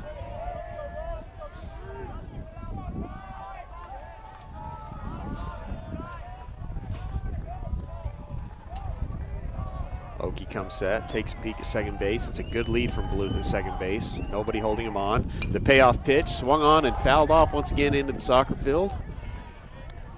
Keeps the count at 3-2.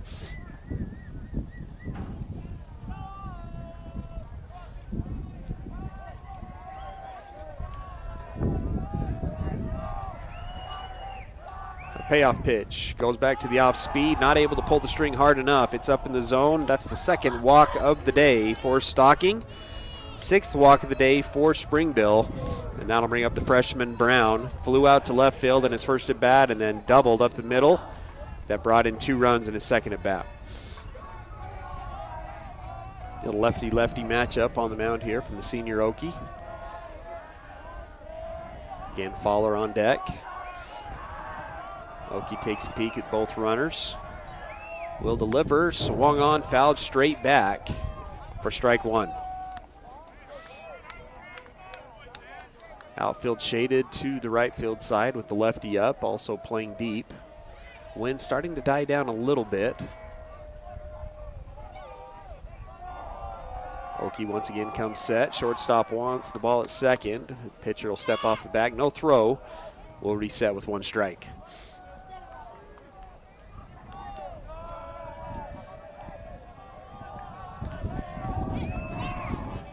Takes a look, delivers the 0-1, goes back to the off speed, gets it on the inside corner. No balls, 2 strikes to Brown.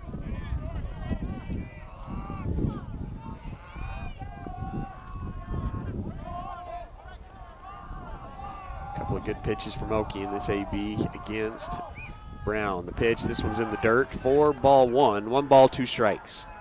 Tried to get him a chase at 1 in the dirt. Brown lays off of it. We'll reset with a 1-2 count.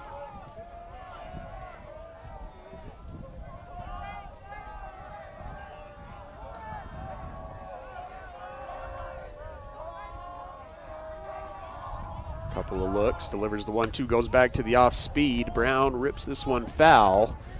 We'll reset with still a 1-2 count. Went back to that hanging curveball in the inside corner. Brown learning, ripped it down the line, stays alive. He's done a good job here with this win, Tyler, of trying to stay on the line. This at bat, he's been smooth trying to drive that ball down.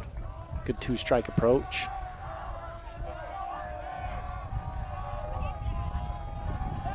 Pickoff move. No throw again, just step off the back. Keep the count at 1-2. Booth doing a good job. Draw a lot of attention out there, Ty. I always felt like the more attention you get the pitcher on the base runners, the better chance he's going to make a mistake at the plate for the hitter. Goes back to the 1-2. That one's off the plate. Good job from the catcher, keeping it in front of him. Moves the count to 2 balls and 2 strikes. Still only 1 away in the bottom of the 3rd.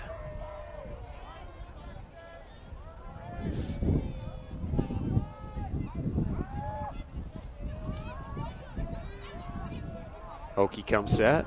Nobody holding on, Stocking at first. The 2-2 swung on and into the catcher's glove for strike 3. Pitch a little bit above the belt. Brown couldn't get onto it, and that's strikeout number 2 on the day for Springville. First strikeout of the day for Okie. And that'll bring up Fowler, who did single and brought in 2 runs in his last at bat. He's 1 for 1, walked and scored in his first at bat.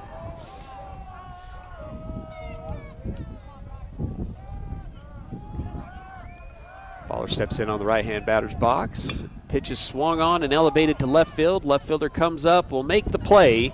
And there's your first goose egg of the day. No runs on 1 hit. Nobody, no errors, and 2 are left on base. It's 6-5 going into the 4th. Are you ready for lunch? Well, the Dairy King, home of the train, is serving the best food with friends and family in the Valley and have been the winner of Best of State for 20 years. They've recently been named the best of Utah for their milkshakes. You've got to try their delicious train burger with an Oreo shake. They also have those yummy salads that just hit the spot or a turkey breast sandwich that tickles the taste buds. They've proudly been serving the Heber Valley for 78 years at the Dairy King, home of the train, serving deliciousness daily. Stop in today. We at Guild Mortgage help people build personal wealth through real estate, be it your first home, next home, dream home, or investment property. At Guild Mortgage, we help you refinance for that lower interest rate, shorter term, or home remodel. At Guild Mortgage, we help you plan for retirement by owning multiple investment properties and can even add to your retirement plan with a reverse mortgage. We at Guild Mortgage believe everyone can own what matters. Timberline Ace Hardware is committed to helping their neighbors and their communities, and because they're in the neighborhood, they can deliver almost anything you need.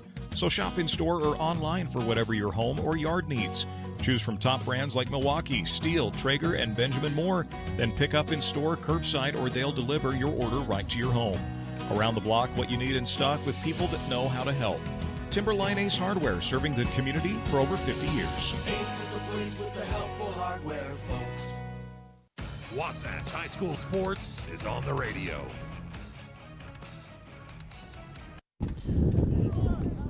Top of the fourth, brought to you by Heber Appliance. When it's fourth down and your fridge goes out, turn your lead down into a touchdown at Heber Appliance. Increase your at-home satisfaction with Heber Appliance furniture and mattress. We are your hometown team.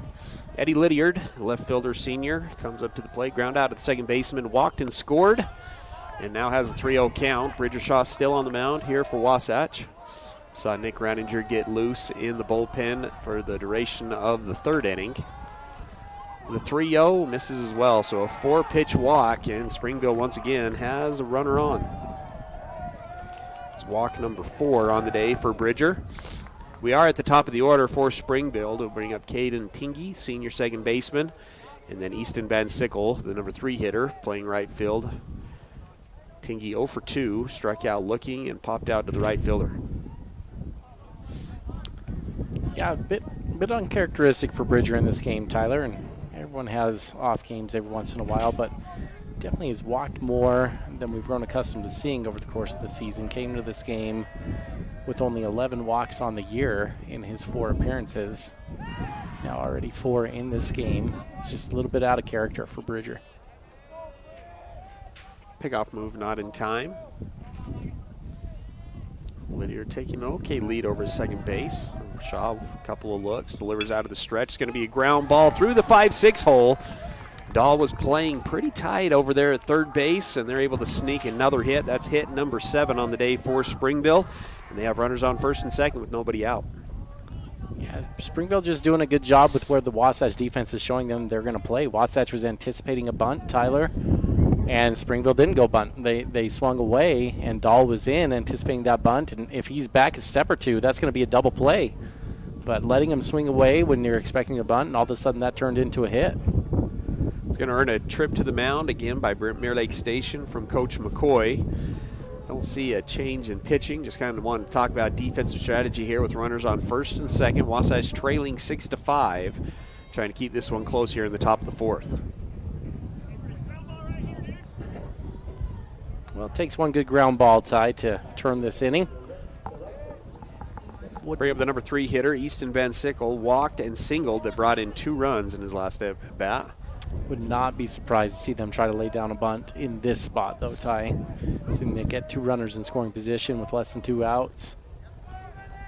It's the lead RBI guy for Springville. Hit one down the third base line in his last AB. Dahl's going to adjust a little bit. Pitch misses. Yeah, and there's plenty that goes into the decision, right? Leading RBI hitter, number 3 hitter, but also third time seeing Bridger in the lineup as well, right? And that's usually a time you like to let your guys swing away. It's a 1-0 count, a huge hole between the 5-6 hole. Wasatch has bunt defense on that's going to have the second baseman covering first base, and so he is shifted over to that side, which makes Fowler have to try to keep the runner close at second. It's a 2-0 count after a couple of misses from Shaw. Yeah, and again, it's a tough situation because your number 3 hitter generally just pull side heavy, and that leaves a wide open gap on that 5-6 side of the field in that hole. 3 straight balls, though, 3-0 count. Van Sickle has not squared. Wasatch staying in their same alignment, though. The 3-0. That one's in there for a strike. 3-1 now the count.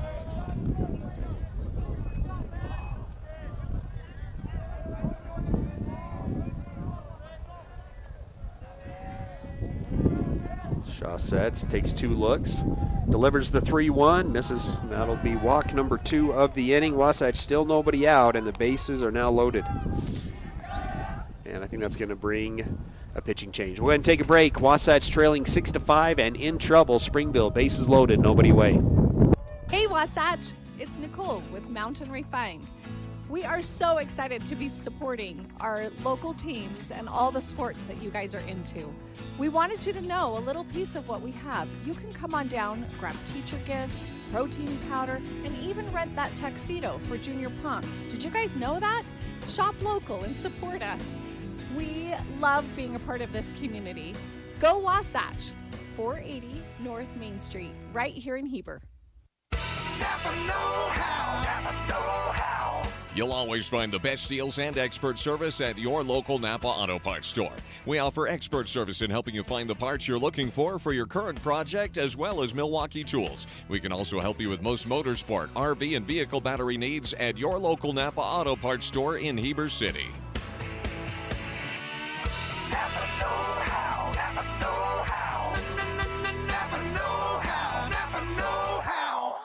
Here at Country Gardens and Nursery, we hope that you feel that you are home when you are away from home as you go around our perennial floor checking out the newest and latest for beauty for your garden as you wander into our indoor plant shop, seeing the possibility of what could be yours. Stop by Country Gardens and Nursery, your home away from home. 1401 US 189, Heber City, Utah. And don't forget to check us out on social media for quick tips and tricks throughout the season. Chad here from Mountain West Trailers. Celebrating 20 years in business, we know you value strength and reliability. Whether it's for work or play, our dump and equipment trailers are built to last. Enclosed cargo trailers for business and fun, or open utility trailers for everything in between. With expert sales, parts, and service, we've got you covered. Mountain West Trailers is always right behind you. Visit us at mountainwesttrailer.com or stop by at 1470 South Highway 40 here in Heber. Wasatch High School Sports is on the radio. Mirror Lake pitching change. Braxton Fowler will come into the mound. He gets the ground ball he needed. It's to Stocking. Stocking to Dahl at home. Dahl not opting to go for the double play, but they do get the leadoff guy. No runs come in. Big ground ball there. Nice play from Stocking. One away.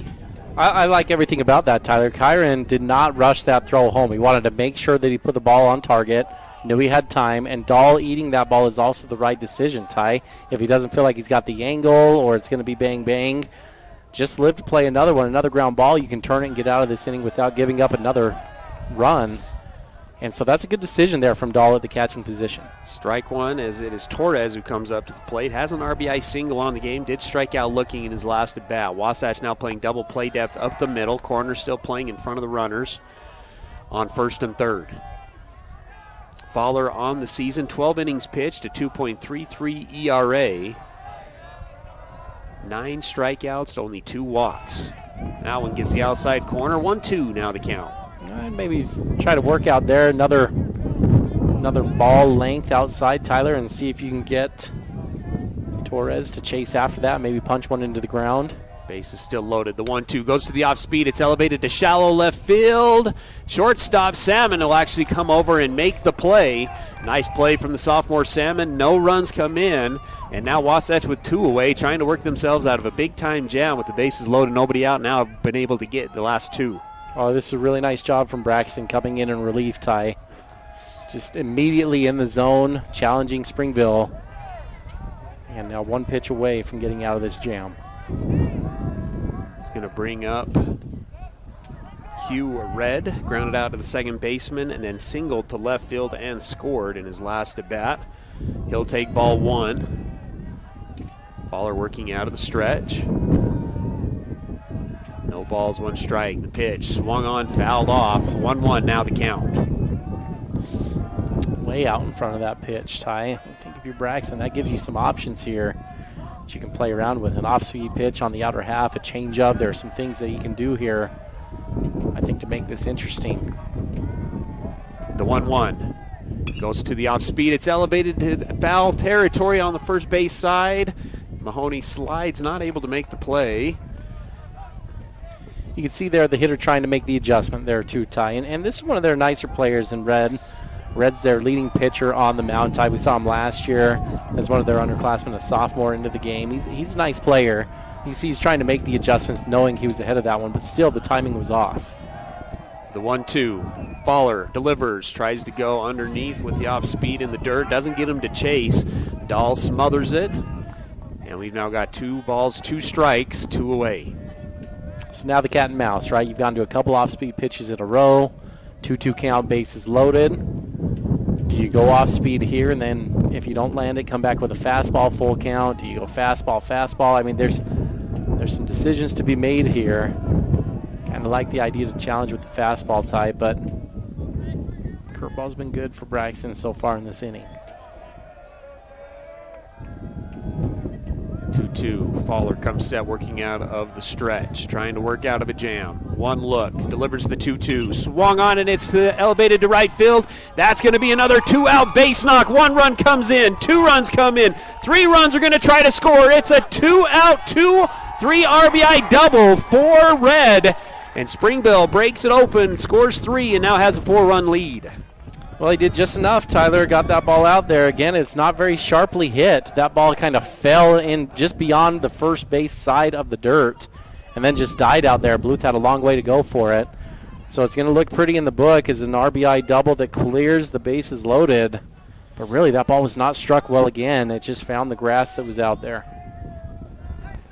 Faller had gotten the ground ball he needed, the pop-up that he needed, but now the 2-out, 3 RBI double, and Wasatch once again unable to put a 0 on the board.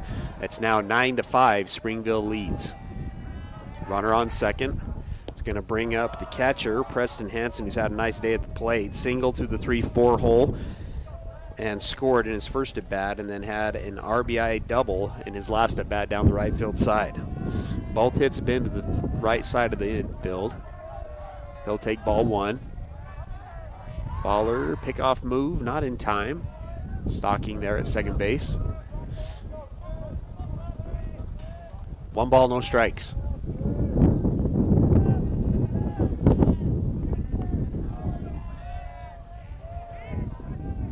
That one misses inside. 2 balls, no strikes. Once again to the catcher. Defensive adjustments as well with Faller going on the mound. Salmon moving over to short. Bridger goes from the mound to third base. Stocking comes over from left. This is going to be swung on. It's a ground ball to Shaw, who throws it on the run over to Mahoney. And Wasatch gets out of the inning. But 3 runs come in on 2 hits. No errors. And 1's left on base. 9-5 as we go into the bottom of the 4th. Check out the Fit Stop Health Club. It's more than a great facility. Their employees and staff create a comfortable, caring, supportive place for men and women of all ages, as well as their families, to work out. They have your tanning beds, massage, and personal trainers. Find your new groove. Jump into their therapy pool with endless laps. They have Group X classes with nationally certified and specially trained instructors. See what the Fit Stop offers. Go to their website at fitstophealthclub.com. For more information, call 654-2131. At Heber Park City Appliance, you're getting a dedicated team of professionals who go out of their way to keep your home running smoothly. And when we say team, we're talking about 40 years of winning service and reliability. We're here to boost your at-home satisfaction long after your purchase. So when it's 4th quarter and your fridge goes out, oh man, be confident knowing we're a team that will go the distance for you. Heber Park City Appliance in Heber City. Visit us online at heberappliance.com. Unlock your potential at Bonnie Joseph Academy, your local beauty school. Explore the art of cosmetology, barbering, hair design, basic aesthetics, master aesthetics, and nail tech programs. Visit bonniejosephacademy.edu to learn more and enroll today. Financial aid is available for qualifying students, and we offer flexible schedules and distant education options. Transform your passion into a rewarding career at Bonnie Joseph Academy, where beauty meets expertise. Bonnie Joseph Academy, Heber City. This is live coverage of Wasatch High School sports on 94.5 The Peak. Bottom of the 4th brought to you by Bonnie Joseph Academy. They are dedicated to providing the highest quality education to students and making sure they are fully prepared for a successful career in the beauty industry. It'll be Mahoney, Dahl, Shaw for Wasatch here in the bottom of the 4th, trailing 9-5. It's been 2 runs in the first, 3 in the second, 1 in the 4th, 1 in the 3rd, 3 in the 4th for Springville. Mahoney comes up, a walk and a single. He's now down 0-2. He's going to swing at this one. Good barrel, but right at the center fielder for out number 1. Brings up Micah Dahl, who singled and brought in a run in his first at bat and then had a fielder's choice barrel at the third baseman. Third baseman not able to make the catch on the line drive, but was able to step on the bag to get the leadoff runner for Wasatch back in the second. Oakie's done a good job for Springville in relief. Swing and a miss, strike 1. Came in with a 9.33 ERA, but has not given up a run in this one.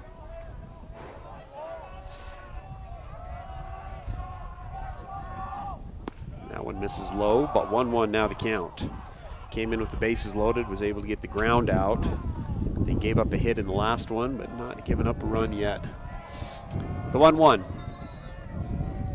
That one misses in front of the plate. 2-1 now the count with Bridgershaw on deck. We talked in the pregame show about halfway through the season. Wasatch comes in as the favorite in the RPI in this one, ranked number 7. Leaves Springville at 17. Ball is swung on and a hard ground ball foul, just foul down the third base side. Ties up the count at 2-2. But right now the Red Devils have come through with timely hits, that's for sure. Looking across the box score, they've out-hit Wasatch 8-6 in this one. That one misses outside, fills up the count at 3-2. Wasatch has 3 errors and 5 walks also to go with those 8 hits that they've given up to Springville. So you're looking at 16 extra passes here for Springville at this point in the game when we're only in the 4th inning. The payoff pitch, swing and a miss. That's strikeout number 2 on the game for Okie. 2 outs now here in the bottom of the 4th. Do a little comparison across the board, and it's not like Springville's pitched it better than Wasatch there, Ty. They've actually got more walks on their side. I think 6 walks in the game for Springville, but Wasatch just hasn't been as effective at pushing all those runs across as Springville has when Wasatch is giving them the free passes. Bridgershaw now up. He's going to swing at the first pitch. High chopper. Shortstop fields it on the run. Throws it across the diamond in time. Nice play from the shortstop. And Wasatch is retired. 1-2-3. No runs, no hits, no errors. Nobody left on base. We'll move into the 5th. Wasatch trailing 9-5. Hungry for a mouth-watering all-American comfort food? Look no further. Chubby's has just opened in Heber Valley, bringing you award-winning burgers and cheesesteaks made from 100% premium black Angus beef. With 9 Utah locations, our family-owned and operated restaurant knows how to satisfy your cravings. And don't forget to treat yourself to our delicious desserts. Come taste the difference today at Chubby's, located at 220 North Main Street. Chubby's Cafe, your neighborhood destination for the food you crave.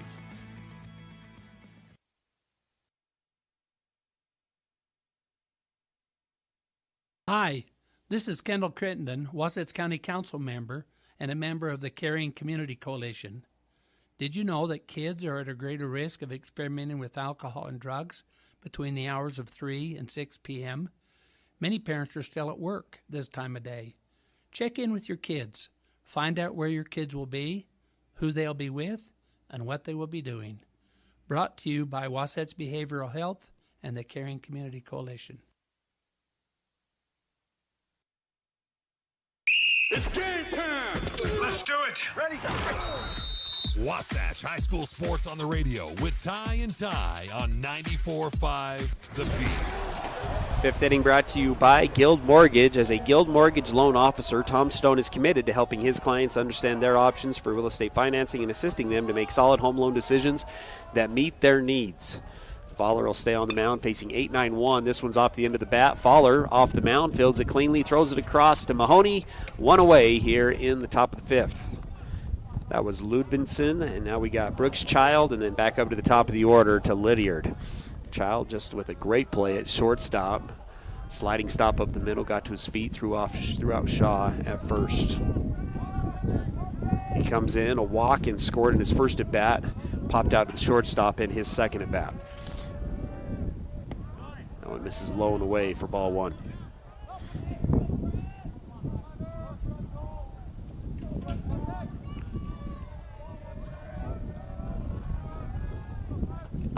That one into the belt for strike 1. 1-1 now the count. Still a lot of game left here for Wasatch, Ty. 9-5 is certainly not a deficit that they should be worried about at this point. They're capable of coming back.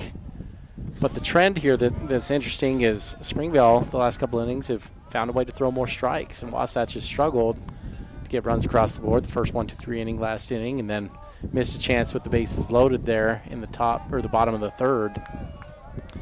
So if you're Wasatch, you want to find a way to put a little more stress and strain on Springville to get back in this one, whether it's walks, hit by pitches, just ground balls that are tough at play to make them make good plays, but just have to keep applying the pressure and let the Red Devils make mistakes out there.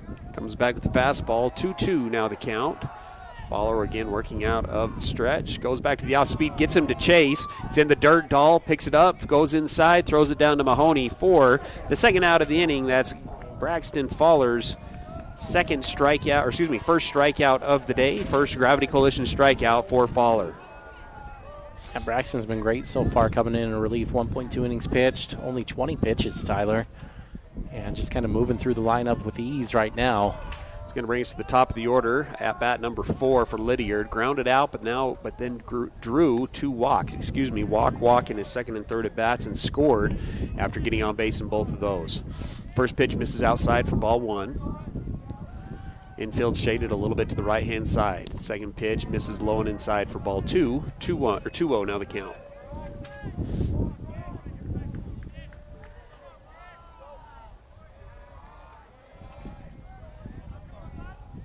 The 2-0. That one's in there for a strike. Moves the count to 2 balls, 1 strike. 2 away here in the top of the 5th. Remind you to stick around for our 5th inning stretch, brought to you by Guild Mortgage. Take you through how Wasatch is falling behind 9-5. The 2-1 swung on and fouled off. Ties up the count at 2-2.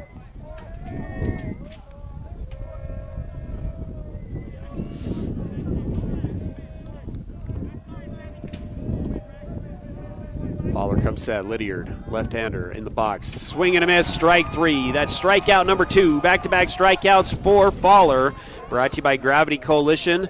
That'll do it for the top of the 5th. Wasatch retires the side. 1-2-3. First goose egg inning Wasatch has been able to put up on the scoreboard. It's 9-5, and it's time for our Guild Mortgage 5th inning stretch. Throw it over to you, Ty, for our scoring summary.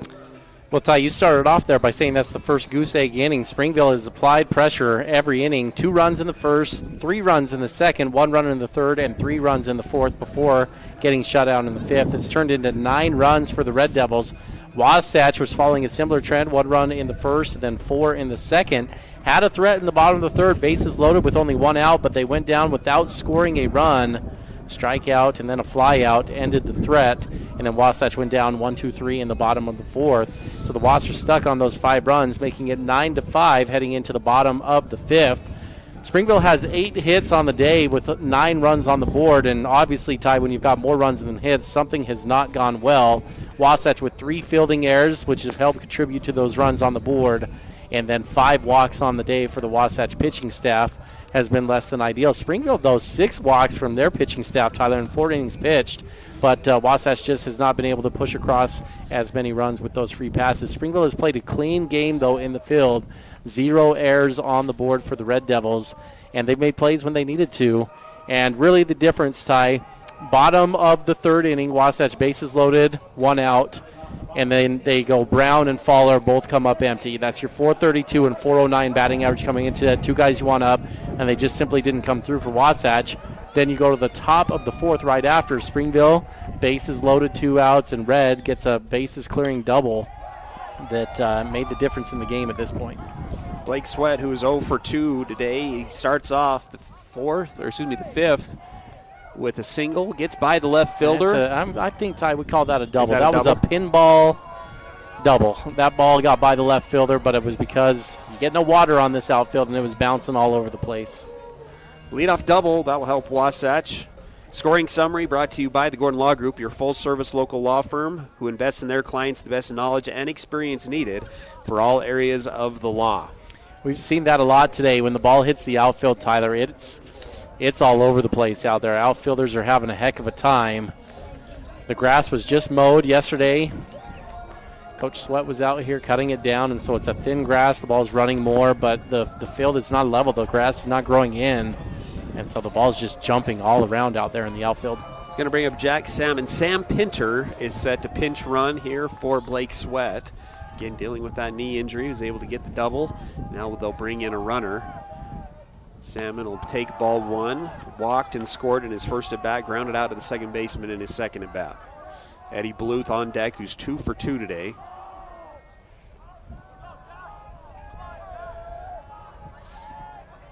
Okie still on the mound here for Springville.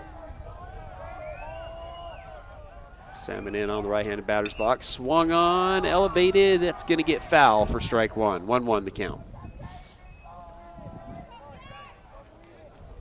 Another foul ball into the soccer field, Ty. Didn't we have a sponsor for that at one point? The Tony's Tacos foul ball for Alex Gutierrez, who was just a master of foul balls. 6, 7, 8 foul balls per at bat, it felt like. We should go back and track how many pitches he saw. We tracked it a couple of the games, Tyler. It's not an exaggeration for him to. He had 14, 15, 16 foul balls over the course of like a 3-game span in each of those games. Just was a pest to the pitchers when he'd get in the box. 2 on the count. That one misses outside. Salmon back into the box with a runner in scoring position at second base. Wasatch trailing by 4. Scored 1 in the first 4 in the second. And then goose egg after that. It's kind of a funny thing, too, the foul balls, right? Because you're not getting a hit, you're not producing runs, but you do drive up that pitch count, and you do just kind of make it frustrating on pitchers. They have to show more pitches, and the more you can pester the pitchers, the better off it is for your team. 2-1 gets the outside corner for strike 2. 2-2 now the count.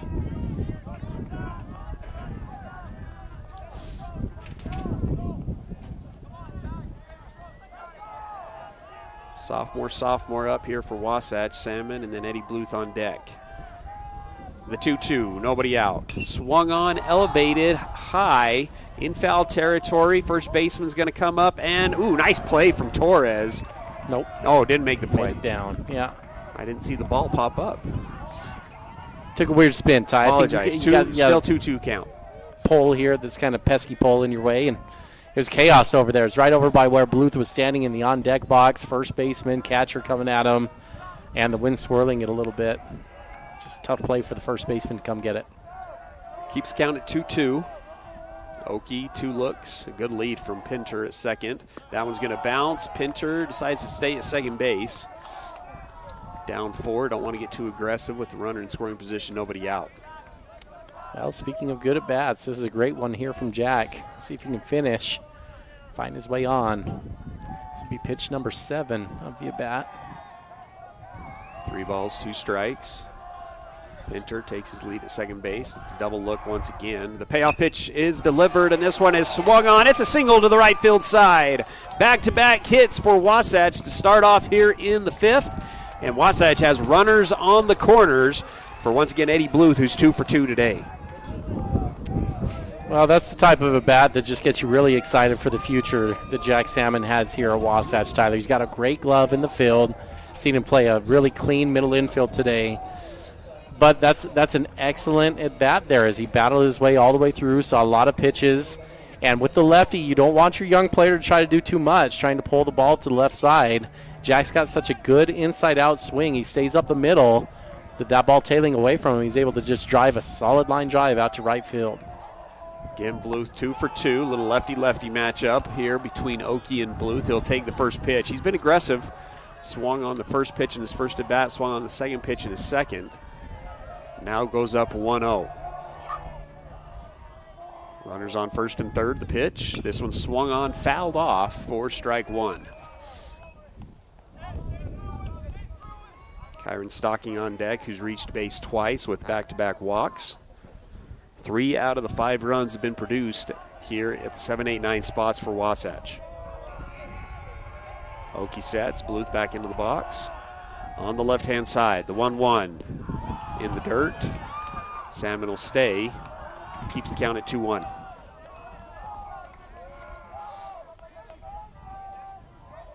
Probably not a bad time for Jack to look to be aggressive here on a ball in the dirt, Ty.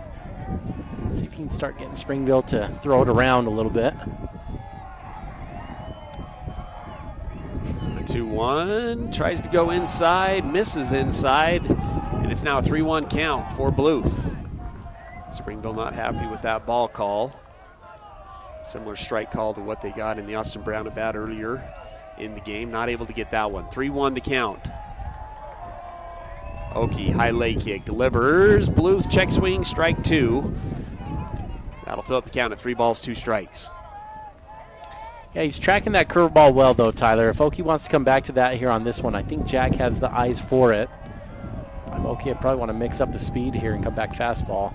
The payoff pitch, he does go back to the fastball, but it's off the plate for ball 4. First walk of the inning.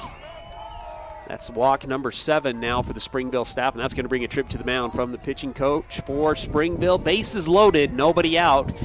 And we've got Kyron Stocking, Austin Brown, and Braxton Fowler up for Wasatch.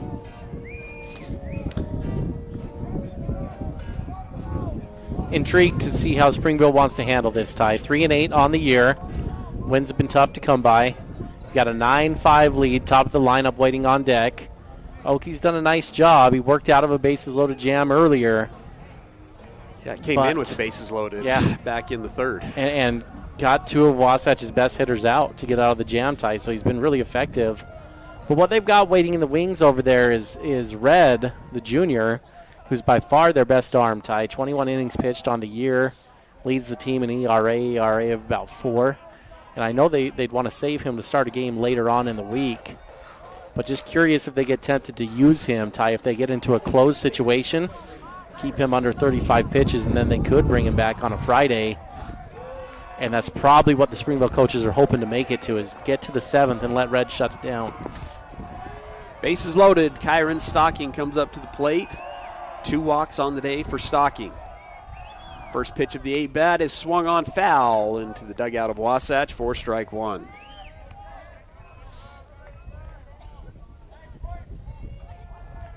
Going to keep the defense back here, Tyler, up the middle, going for a double play ball.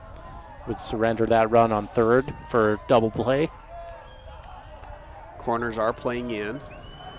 The 0-1 goes to the off speed, misses outside. 1 ball, 1 strike. Wasatch has not gone away this season when falling behind early in games. Trying to come back again in this one, and this the opening region game for Wasatch. Comes in 7-4.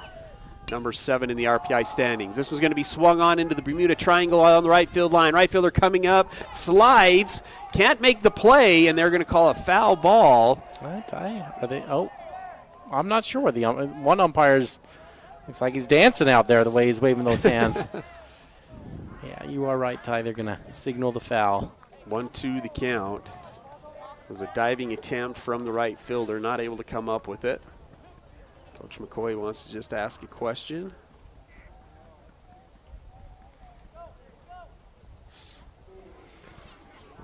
Got the lines painted down there. Should be pretty easy to see. Move all the base runners back. Still bases loaded. Pinter on 3rd. Salmon at 2nd and Bluth at 1st. Stocking now facing a 2-strike count. 1-2 the count. Pickoff move. Catches Torres a little bit off balance. Torres not covering the bag at first base. Really nowhere to go for anybody. 1-2. Oki delivers. Goes back to the off-speed. Low ground ball. It's going to get through. The 3-4 hole gets through. Salmon's going to try to score from 2nd, and he's in there safe. The single with 2 strikes from Kyron Stocking brings in 2, and Wasatch cuts the lead in half. It's now 9-7. Still nobody out with runners on 1st and 2nd. Old reliable. That's what those Stockings are, right? They just come through in the clutch for you. Stocking continues his great season. And Mr. Utility, Ty, he's been all over the place. Started in left field, moving into the infield now on this. Getting it done in the box in a clutch spot. Nicely done from Stocking. It's going to bring up the freshman Brown, 1 for 3 today with 2 RBIs and a double. Did strike out against Oki in his last at bat. He's going to swing at the first one. This one's roped down the line. It's fair. It's getting all the way to the fence. 1 run comes in. Another one will come in. Brown, pick him up, put him down. It's a 2 RBI triple for the freshman. He's got 4 RBIs on the game, and it's a tie ball game.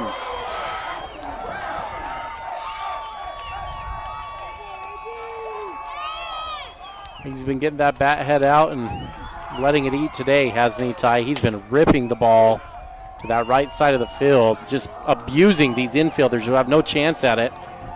Austin Brown ties it up and leading run on third with nobody out. 4 hits on the inning, and that's going to do it for Okie. We'll take a break. Wasatch scores 4 here in the bottom of the 5th. It's 9-9, Wasatch against Springville. Hi, this is Corbin Gordon from Gordon Law Group. I commonly get approached by people with the same question. Hey, do you guys do a particular type of law? The answer is almost always, yeah, we do that. We are the Valley's only full-service law firm that has been in business for over 20 years.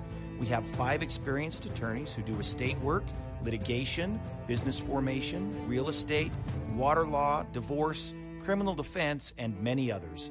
Gordon Law Group, yeah, we do that. Hey, Heber Valley, whether you're cheering on our high school team or enjoying a day in our beautiful valley, our community is stronger when we love local. Our local businesses are the heartbeat of Heber Valley, from your favorite cafe to the shop on the corner. When you shop local, you're supporting your neighbors and investing in the future of our community. So next time you're out and about, show some love. Shop, dine, and explore right here in Heber Valley. Brought to you by the Heber Valley Chamber of Commerce. Remember, love local. It makes all the difference. Visit gohebervalley.com/shop. For a limited time, UCCU is offering 33-month savings certificates with an incredibly high APY of 2.55%. Plus, you can jump up to an even higher rate of return anytime during the life of your certificate. With a savings certificate, you just make one deposit and then let your money grow and grow and grow, with a fixed rate of return that's much higher than a standard savings account. Learn more at uccu.com. UCCU. Love where you bank. It's game time! Let's do it! Ready?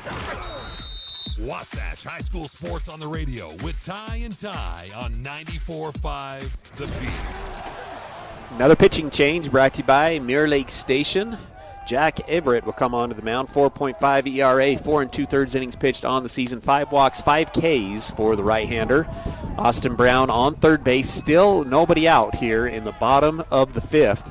Braxton Fowler, who is 1 for 2 with a run scored and 2 RBIs at the plate for Wasatch. Takes ball 1, strike 1. Brown 4 RBIs now for the freshman with a double and a triple. And that one misses low and outside. It's a 2-1 count. Blake Sweat getting loose in the bullpen for Wasatch.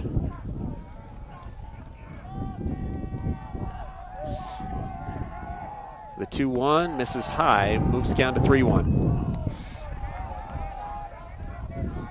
Grant Mahoney on deck. Once again, bottom of the lineup, Ty. 7, 8, 9, producing 6 of Wasatch's 9 runs. That's what I was. Fowler's going to elevate this one. This should be deep enough. Brown will settle underneath it. Left fielder comes up, makes the play.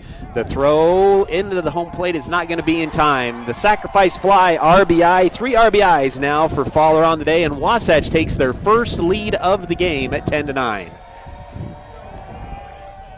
Yeah, Ty, how about this for stats for 7-8-9? We talked about that as the key to the game.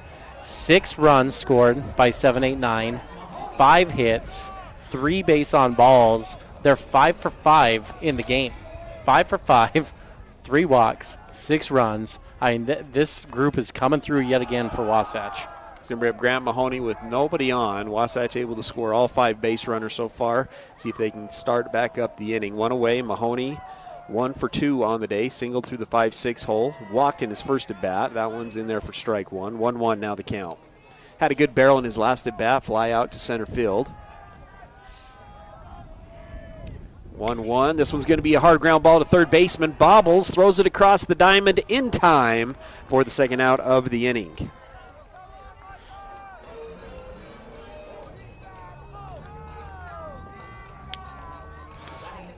Bring up with 2 outs, the catcher, Micah Dahl, had an RBI single in his first at bat, fielder's choice ground out and a strikeout. 1 for 3 on the game today.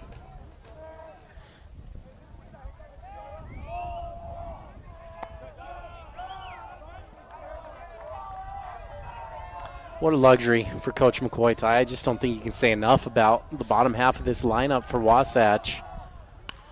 The 1-0, this one's elevated to deep left field. This ball's going back, and it is caught at the warning track by the left fielder. Wasatch, though, scores 5 runs on 4 hits, no errors, nobody left on base, and it's a 10-9 lead for Wasatch as we go into the 6th.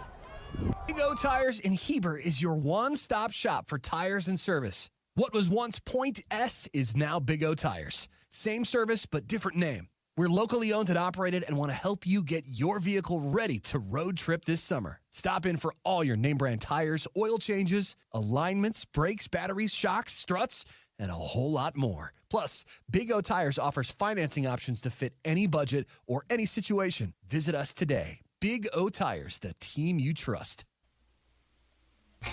Hey there, Heber City. Are you tired of dings, dents, and scrapes ruining the beauty of your beloved vehicle? Look no further than Robards Collision, the ultimate destination for all your auto body needs.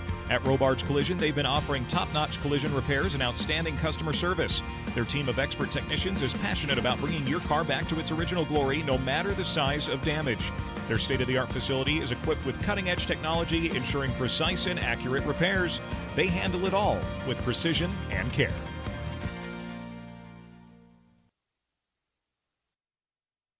It's game time! Let's do it! Ready? Wasatch High School Sports on the radio with Ty and Ty on 94.5 The Beat. Top of the 6th brought to you by Gravity Coalition, offering the best in bikes, skis, snowboards, skateboards, and more in the Heber Valley. Stop on in for sales and services. Visit them at their store in Midway, Utah, or visit them at gravitycoalition.com. This is a cool shop. 2-3-4 up for the Red Devils. It'll be Tingy, who's 1 for 3. Had a single through the 5-6 hole and scored in his last at bat. 1-1 the count with Fowler still on the mound for Wasatch. Blake getting loose, possibly thinking the same thing you were thinking on the Springville side. Ty, come in, close it out, can come back and maybe start on Friday against Spanish Fork. Check swing strike 2, 1-2 the count. Fowler's been good though, Ty. Got the ground out, pop out, did give up the double, but then another out. He's retired out of the 7 batters he's faced, 6 of the 7. Off-speed pitch, good piece of hitting here from Tingy. He'll elevate this one to center field for a single. Leadoff guy on for Springville. Yeah, Ty, and Braxton, he should be able to come back later in this week. As long just keep his pitch count down.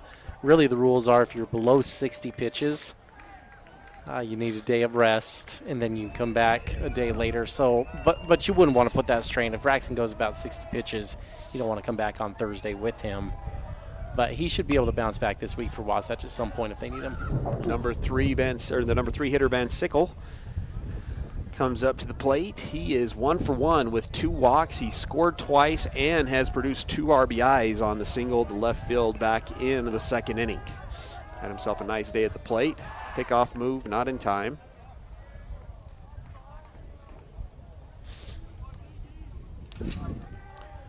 Oh, 1 the count. Fowler comes set. Van Sickle now squares, and Fowler throws it at his head. 1-1 the count. I think Fowler's got a good enough. He's got good enough command, Ty, that he didn't want to throw a strike there. Van Sickle. Well, Ty, it's not uncommon for your pitchers to tell him that, right? If you turn around in the square, go up high and tight and see if they'll offer at it. Hit and run, but it's right at Stocking. Stocking steps on the bag, throws it across the diamond in time. The 4-3 double play has Wasatch with 2 outs here in the top of the 6th. Just perfect for Wasatch, Tyler. The perfect bounce, the perfect play call for Springville there. The hit and run pulls Stocking over that way, and the hard ground ball goes right to him, and a nice, easy double play. And Stocking's fantastic game continues. 1 for 1 at the plate, 2 walks at the plate, and a defensive standout for Wasatch so far in this one. It's going to bring up the number 4 hitter, Dede. Singled and scored in his first at bat. Ground out, and then another ground out to the second baseman. He went up the middle, and then 2 ground outs to the second baseman in his 3 at bats today. Takes ball 1 and ball 2. 2-0 the count.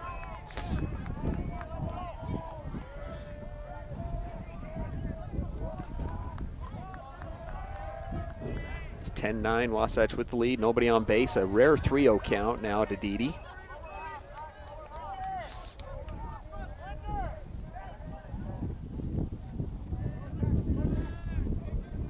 Pollard still working out of the stretch. Nobody on base. The 3-0. That one's in there for a strike. 3-1 now the count.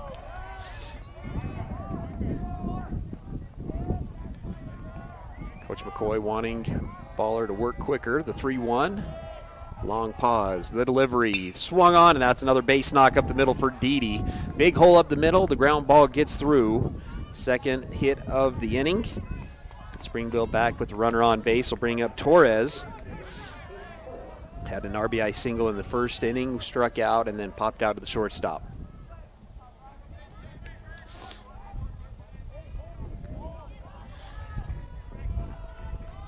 Blake continuing to get loose in the bullpen. See what Wasatch's Coach McCoy decides to do in the 7th. If Wasatch can close out this 6th one quickly, keep the lead.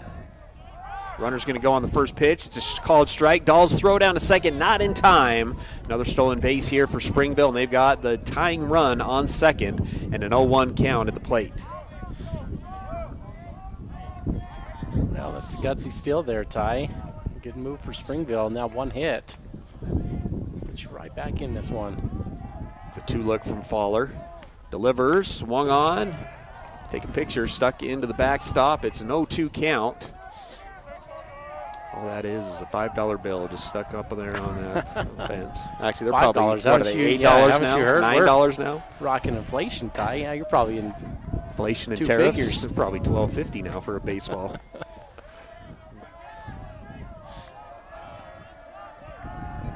No balls, 2 strikes. Runner on second base, 2 outs. Wasatch trying to hold on to the 10-9 lead. First lead of the game for Wasatch. The pitch goes to the off-speed. Great piece of hitting from Torres. That'll score a run. We're right back to being tied at 10-10. It's an extra base knock here for Torres. And 2-out hitting has been the story for Springville. They do it again. That is RBI number 2 for Torres. And they are able to get the runner in scoring position as well on the double. Both of these teams just refusing to go away. Ty, watching Blake out in the bullpen. He looks sharp. I was wondering how he'd come back off of that injury, but a lot of fastballs down in the zone, had good action and movement. And don't know if this is get loose for this game or just trying to get him into a rhythm with the bullpen. But he looks like he could be good to go if Wasatch needs him. That one's called strike 1. The hitter is Red, who's had himself a day at the plate. He's 2 for 3, a single, a double, 3 RBIs, and a run scored. Yeah, and he's kind of hammered that right side of the field as well, Tyler. Dropped one in just inside that right field line in his last at-bat that cleared the bases. It's a 1-1 count. Fowler does not look at second base, delivers. This one's elevated to left field. It's going to push Armendariz back. Armendariz settles underneath it, makes the play, and Wasatch retires, but it's 1 run on 3 hits, no errors. 1 runner is left on base. 10-10 going into the bottom of the 6th.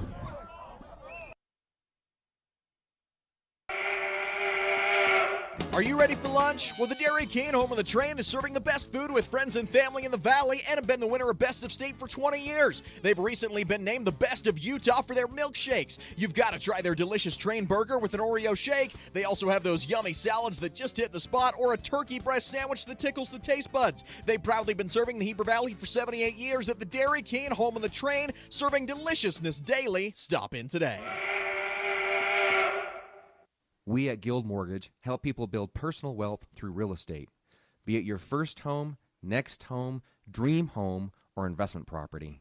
At Guild Mortgage, we help you refinance for that lower interest rate, shorter term, or home remodel. At Guild Mortgage, we help you plan for retirement by owning multiple investment properties and can even add to your retirement plan with a reverse mortgage. We at Guild Mortgage believe everyone can own what matters. It's game time!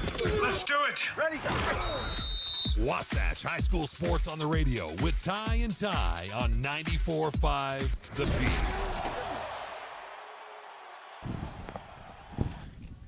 Bottom of the 6th, brought to you by Mirror Lake Station, your one-stop shop for gas, groceries, and goodies, located at 2nd North Main in Camas on your way at Mirror Lake Station Highway. Winners of Best In-State Donuts. It'll be 5, 6, 7 up for Wasatch. Bridger, Shaw, Sweat, and Salmon. Bridger 0 for 2 today with a walk. Wasatch tied with Springville at 10-10. Off-speed pitch in there for strike one to lead off the bottom of the sixth. Wasatch coming up a 5-run sixth. 4 hits in the inning. Shaw's going to swing at the 0-1. It's going to be elevated to the infield. First baseman Torres settles underneath it, 1 away. Well, Sweat got the big inning going in the bottom of the 5th with a double to left field. He scored. He's 1 for 3 on the day. He'll re-enter the game. They did sub him out with the pinch run. Yeah, and so now this gets intriguing, Ty, because I think they subbed him out because of his knee. But if you're going to use him to pitch in this game later, he's going to have to run this one out. So maybe easiest if he just hits it out, right? Then you can trot around the bases. Make it easy for Blake here. Certainly got the pop to do it. Comes in with, on the season now, 6 extra base hits. After the double in his last at bat. Ooh, nice piece of hitting here. It's going to be an off-speed pitch. Blake's going to go with it to right field. Thinks about going for 2. He'll stop at 1. And Wasatch has the leading run on first. Yeah, it's a good piece of hitting. That time the pinball kind of worked against Wasatch. When that ball hit in right field, it jumped back to the left where that right fielder was coming in. Looked like it normally would have the spin that would peel off, Tyler, and go towards the line, but just that treacherous outfield actually favored Springville on that one. Blake was out of the box hard. Tyler Diggin trying to get a double on that one. So they're going to have to leave Blake in case they want to put him into pitch here in the 7th inning. If they were to pinch run at this point, I always wanted to ask the umpire. He's actually my pitcher, so I have to courtesy run from him. Like, he wasn't on the mound. Well, he's going to be on the mound. Well, Blake's running look is okay there. He's going to take off on a pitch in the dirt. He'll take second base, and the leading run's now in scoring position. Ball 1 to Salmon. Yeah, this is just good for him if he's going to pitch. Get the juices going a little bit, Tyler. Make him run a little bit. It's going to a trip to the mound from the catcher. Salmon on the day, 1 for 2. Grounded out to the second baseman. Walked and scored and singled and scored to right field in his last at bat. 2 runs in the inning again. 6, 7, 8, 9 are responsible for 7 of the 10 runs for Wasatch. 7, 8, 9 responsible for 6 of those runs. Yeah, and 8 times on base.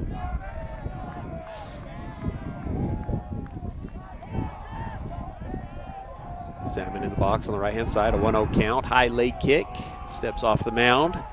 Everyone will reset with a runner on second base. 1 out here in the bottom of the 6th. 10-10 the score between Wasatch and Springville in this region opening game.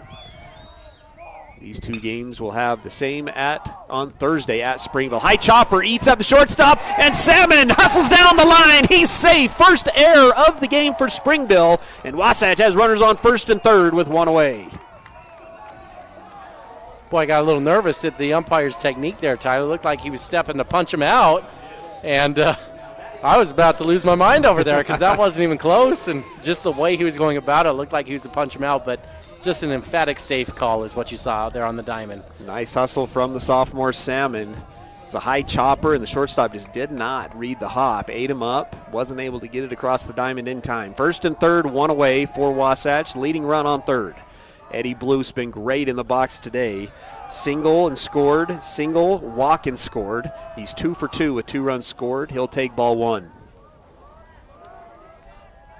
The sophomore lefty steps in on the left-handed batter's box. The 1-0 count.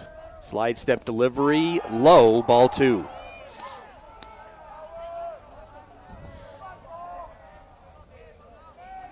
Two balls, no strikes.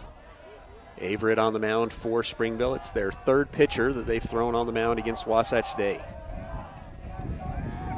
First to third to first. Move here from Averett, doesn't throw it. Keeps it at 2-0. Pitch, misses inside. 3-0 now the count. Stocking on deck. He's reached base all 3 times, including a 2 RBI single through the 3-4 hole in his last at-bat. He's also scored twice. The 3-0. Eddie taking the whole way. His 2nd walk of the day. And the bases are now loaded for Wasatch. 7, 8, 9 just produces, Tyler. 10 times on base already today for these guys in the 7, 8, 9 spot. And this is the hottest of them all, coming up at number 9. Comes in hitting .389, now has 18 runs scored, leads the team in that category, tied with Brown.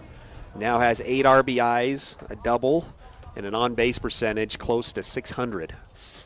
Another trip to the mound for the Springville, brought to you by Mirror Lake Station. Just joining us, 10-10 the score here in the bottom of the 6th. Wasatch against Springville, first region matchup. Wasatch 7-4 with a number 7 RPI ranking.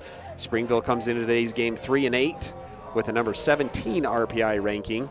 But a tough preseason schedule, Ty, for Springville.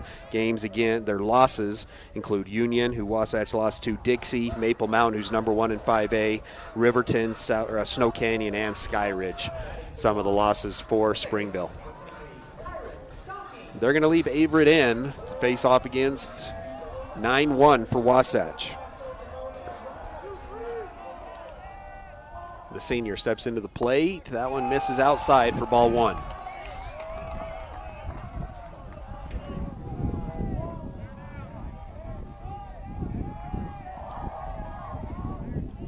It's going to be a ground ball to the shortstop. Shortstop fields it cleanly, throws it to second. Is he off the base? He's off the base. Everybody's safe. Everybody's safe, and the leading run comes in. Shortstop not able to make the last couple of plays here for Springville. And Wasatch still with bases loaded, 1 away, and another run comes in. It's 11-10 Wasatch with the lead. How did you rule that one, Ty, in the book? Error on the shortstop there, Ty. I'm just kind of, Ty, I'm stewing over Stocking's numbers here on the season. I got to go over this with you because I find it to be baffling. Stocking has 25 plate appearances on the year, Ty. Actually make that 28 now on the season, now up to 29, after that last at bat. But because of so many walks, he only has 20 official plate appearances on the year. And Ty, out of those 20 official plate appearances, he has scored 18 times in the game. And so you get Stocking at the plate for an official at bat, and he is going to score. On average is what's going on there. So he's had a great year. Austin Brown's going to elevate this one to right field. It's shallow right field. I think it's deep enough. Runner's going to tag. Everybody's going to tag, and everybody advances on the fly ball. That is the 5th RBI of the game for the freshman Brown. And Wasatch now has a 2-run lead, 12-10. Yeah, and that extra run can make such a difference, Tyler, because in a game like this, that's been back and forth and so tight, Springville scored in 5 out of the 6 innings that they played. Just having that one extra run can make a difference, right? If you have something get away, an error, a hit by pitch, a walk, something of that nature, it just gives you that extra breathing room. That's a big run there. They'll bring up Braxton Fowler. He'll take strike 1. He's had himself a good day at the plate as well. 1 for 2, 3 RBIs, and a run scored. He'll take strike 1. Ooh, right on that one. Fouls that one off. 0-2 now the count. Braxton in line for the win in this one, Ty, on the mound as well. Came in relief for Bridger Shaw. And has done a great job. Surrendered 1 earned run in this game. The 0-2. That one misses outside. That's a good spot, though, from Springville pitcher. 1-2 now the count.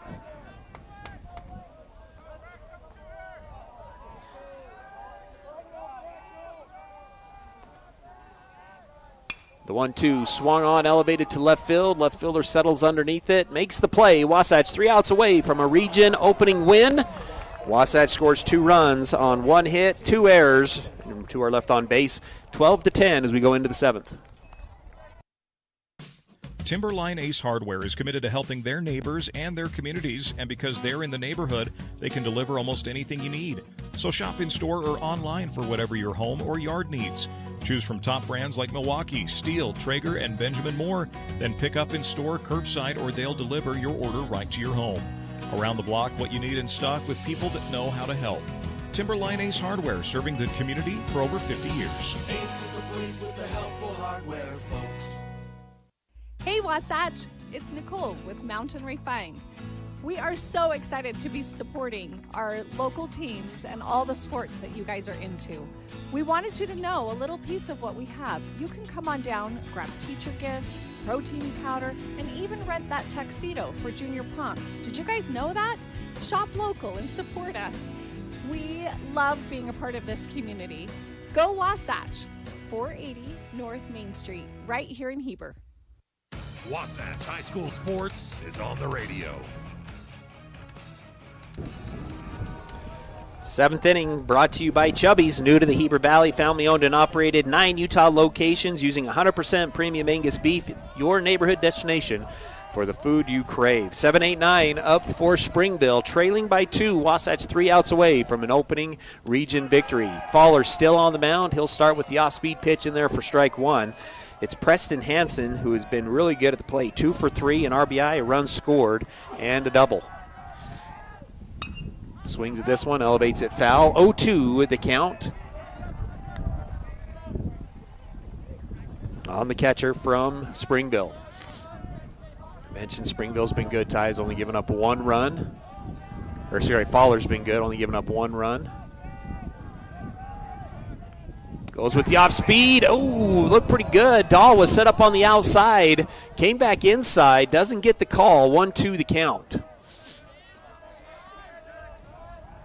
Coach McCoy thought he had it. The 1-2. It's going to be a ground ball. Mahoney fields it cleanly. He'll step on the bag. 1 away for Wasatch. It's going to bring up Ludvigsen. Sacrifice bunt, his first at bat, struck out looking, and then a ground out to the pitcher in his last at bat. 0 for 2.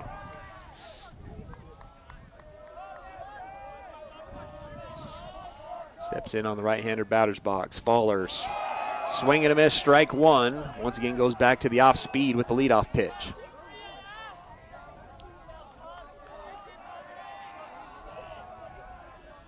Late kick delivery. Swung on and missed again. 0-2 the count.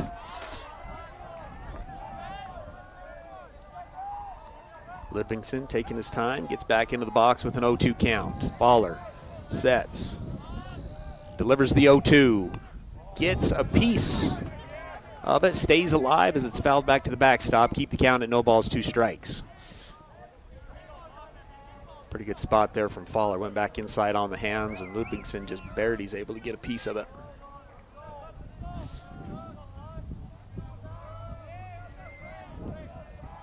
The 0-2 goes back too far outside. Went back to the off speed. Doesn't get him to chase. Moves the count to 1-2.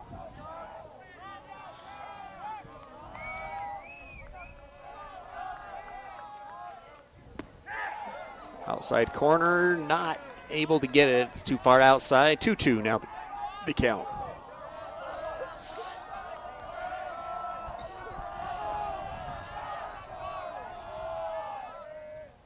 The 2-2, there's the swing and the miss. Strikeout number 3 for Fowler by Gravity Coalition, and Wasatch is now 1 out away from a region opening win.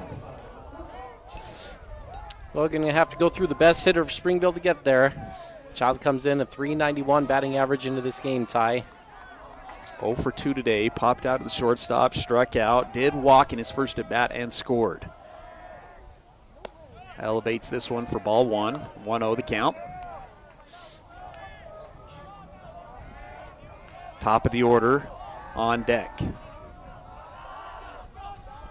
The 1-0. This one swung on, fouled back to the backstop. 1-1 now the count.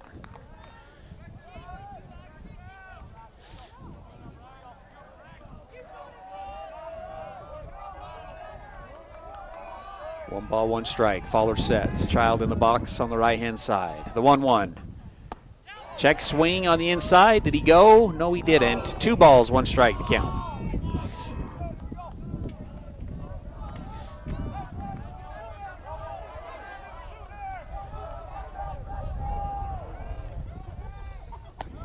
Tried to go back to the off speed, not able to land it. So now a 3-1 count, hitter's count here for the the senior shortstop.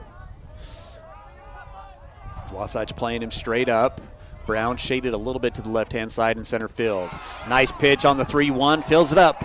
3 balls, 2 strikes, 2 away. Braxton quickly back out onto the mound, working in the stretch. Child in the box. The payoff pitch. It's a ground ball to the 5-6 hole. Shaw fields it cleanly at third base, throws it across the diamond in time, and Wasatch gets the victory. They improved to 8-4 on the season after falling down 9-5. They rally and get the 12-10 victory. On the mound, we're going to keep it right here for the Timberline Ace Hardware postgame show. And Ty, throw it over to you for the game summary of what was an exciting opening win for Wasatch. Yeah, how about back and forth we went. Springville jumped up 2-0 in the top of the first. Wasatch got 1 in the bottom of the first before Springville put 3 more on the board in the top of the second, making it 5-1. But Wasatch responded and got 4 in the bottom of the second to tie it up 5-5. Then Springville went on a bit of a run when Wasatch went stagnant. 1 run in the third, 3 runs in the fourth for Springville, made it 9-5 as Wasatch went scoreless in the third and the fourth inning. But then Wasatch put a 5 spot on the board in the bottom of the fifth and took a 10-9 lead. Springville answered with 1 in the top of the sixth to tie it up at 10-10, but Wasatch got 2 in the bottom of the sixth to take the 12-10 lead, and that would be enough as Wasatch shut it down. Braxton Fowler came into the game, Tyler, in relief, and was excellent for Wasatch. Gave up 1 run, 1 earned run on the day, had 3 strikeouts, and went 4 innings pitched and is going to come away with the win in this one. And he came in a tight spot with the bases loaded as well, Ty, and he was excellent. Bridger Shaw got the start for Wasatch and went 3 innings, struck out 3 as well, gave up 9 runs, went to Bridger Shaw on the day. Fowler giving up only 1 run, shutting it down and helping Wasatch get the win. As far as batting at the plate, Wasatch ended with 11 hits on the day. And Ty, was a barrage across the board. Bluth with 2 hits. Blake Sweat had a couple hits. Brown had a couple hits in the game. Salmon, Dawes, Stocking, Mahoney, and Fowler each had a hit in the game as well. So up and down the board, a lot of action for Wasatch. Brown, though, is going to get your offensive player of the game as he had a double and a triple and 5 RBIs on the day for Brown. He also scored 2 runs. But shout out to Jack Salmontai, who had 3 runs scored as well in that bottom part of the lineup, had a base on balls, a hit in the day, and also reached by way of air. And Salmon had a really nice day. Braxton Fowler also 3 RBIs as he had 1 hit and a sac fly in the game as well. Those are a few of your offensive standouts for Wasatch. Summary brought to you by Robars Collision, and your players of the game brought to you by Country Garden and Nursery, Heber's only locally owned and operated plant nursery shop. We're going to give our key to the game to the scoring at the bottom half of the lineup. Wasatch scores 12, 9 of those 12 runs coming by 6, 7, 8, and 9 hitters today. Those hitters, Blake Sweat, Jack Salmon, Eddie Bluth, and Kyron Stocking. Keys to the game keys to the win brought to you by Wasatch Behavioral Health. Ty, lastly, a play of a game brought to you by Wasatch Napa Auto Parts. Ty, there's a lot to choose from over there. Obviously, the triple from Brown was huge, right? You had the sac fly. You had different moments. But the double play from Stocking there late in the game, Ty, I think that was the moment that Wasatch was really able to put the nail in the coffin on Springville. Springville was threatening. It was a tight game at that point, 1-run game, and Stocking was able to get a double play and the threat from Springville. And to me, that was the play of the game. Wasatch gets the 12-10 victory. They are now 1-0 in region play, 8-4 on the season. These two teams will face off again on Thursday. We'll have all the action for you here on 94.5 The Peak.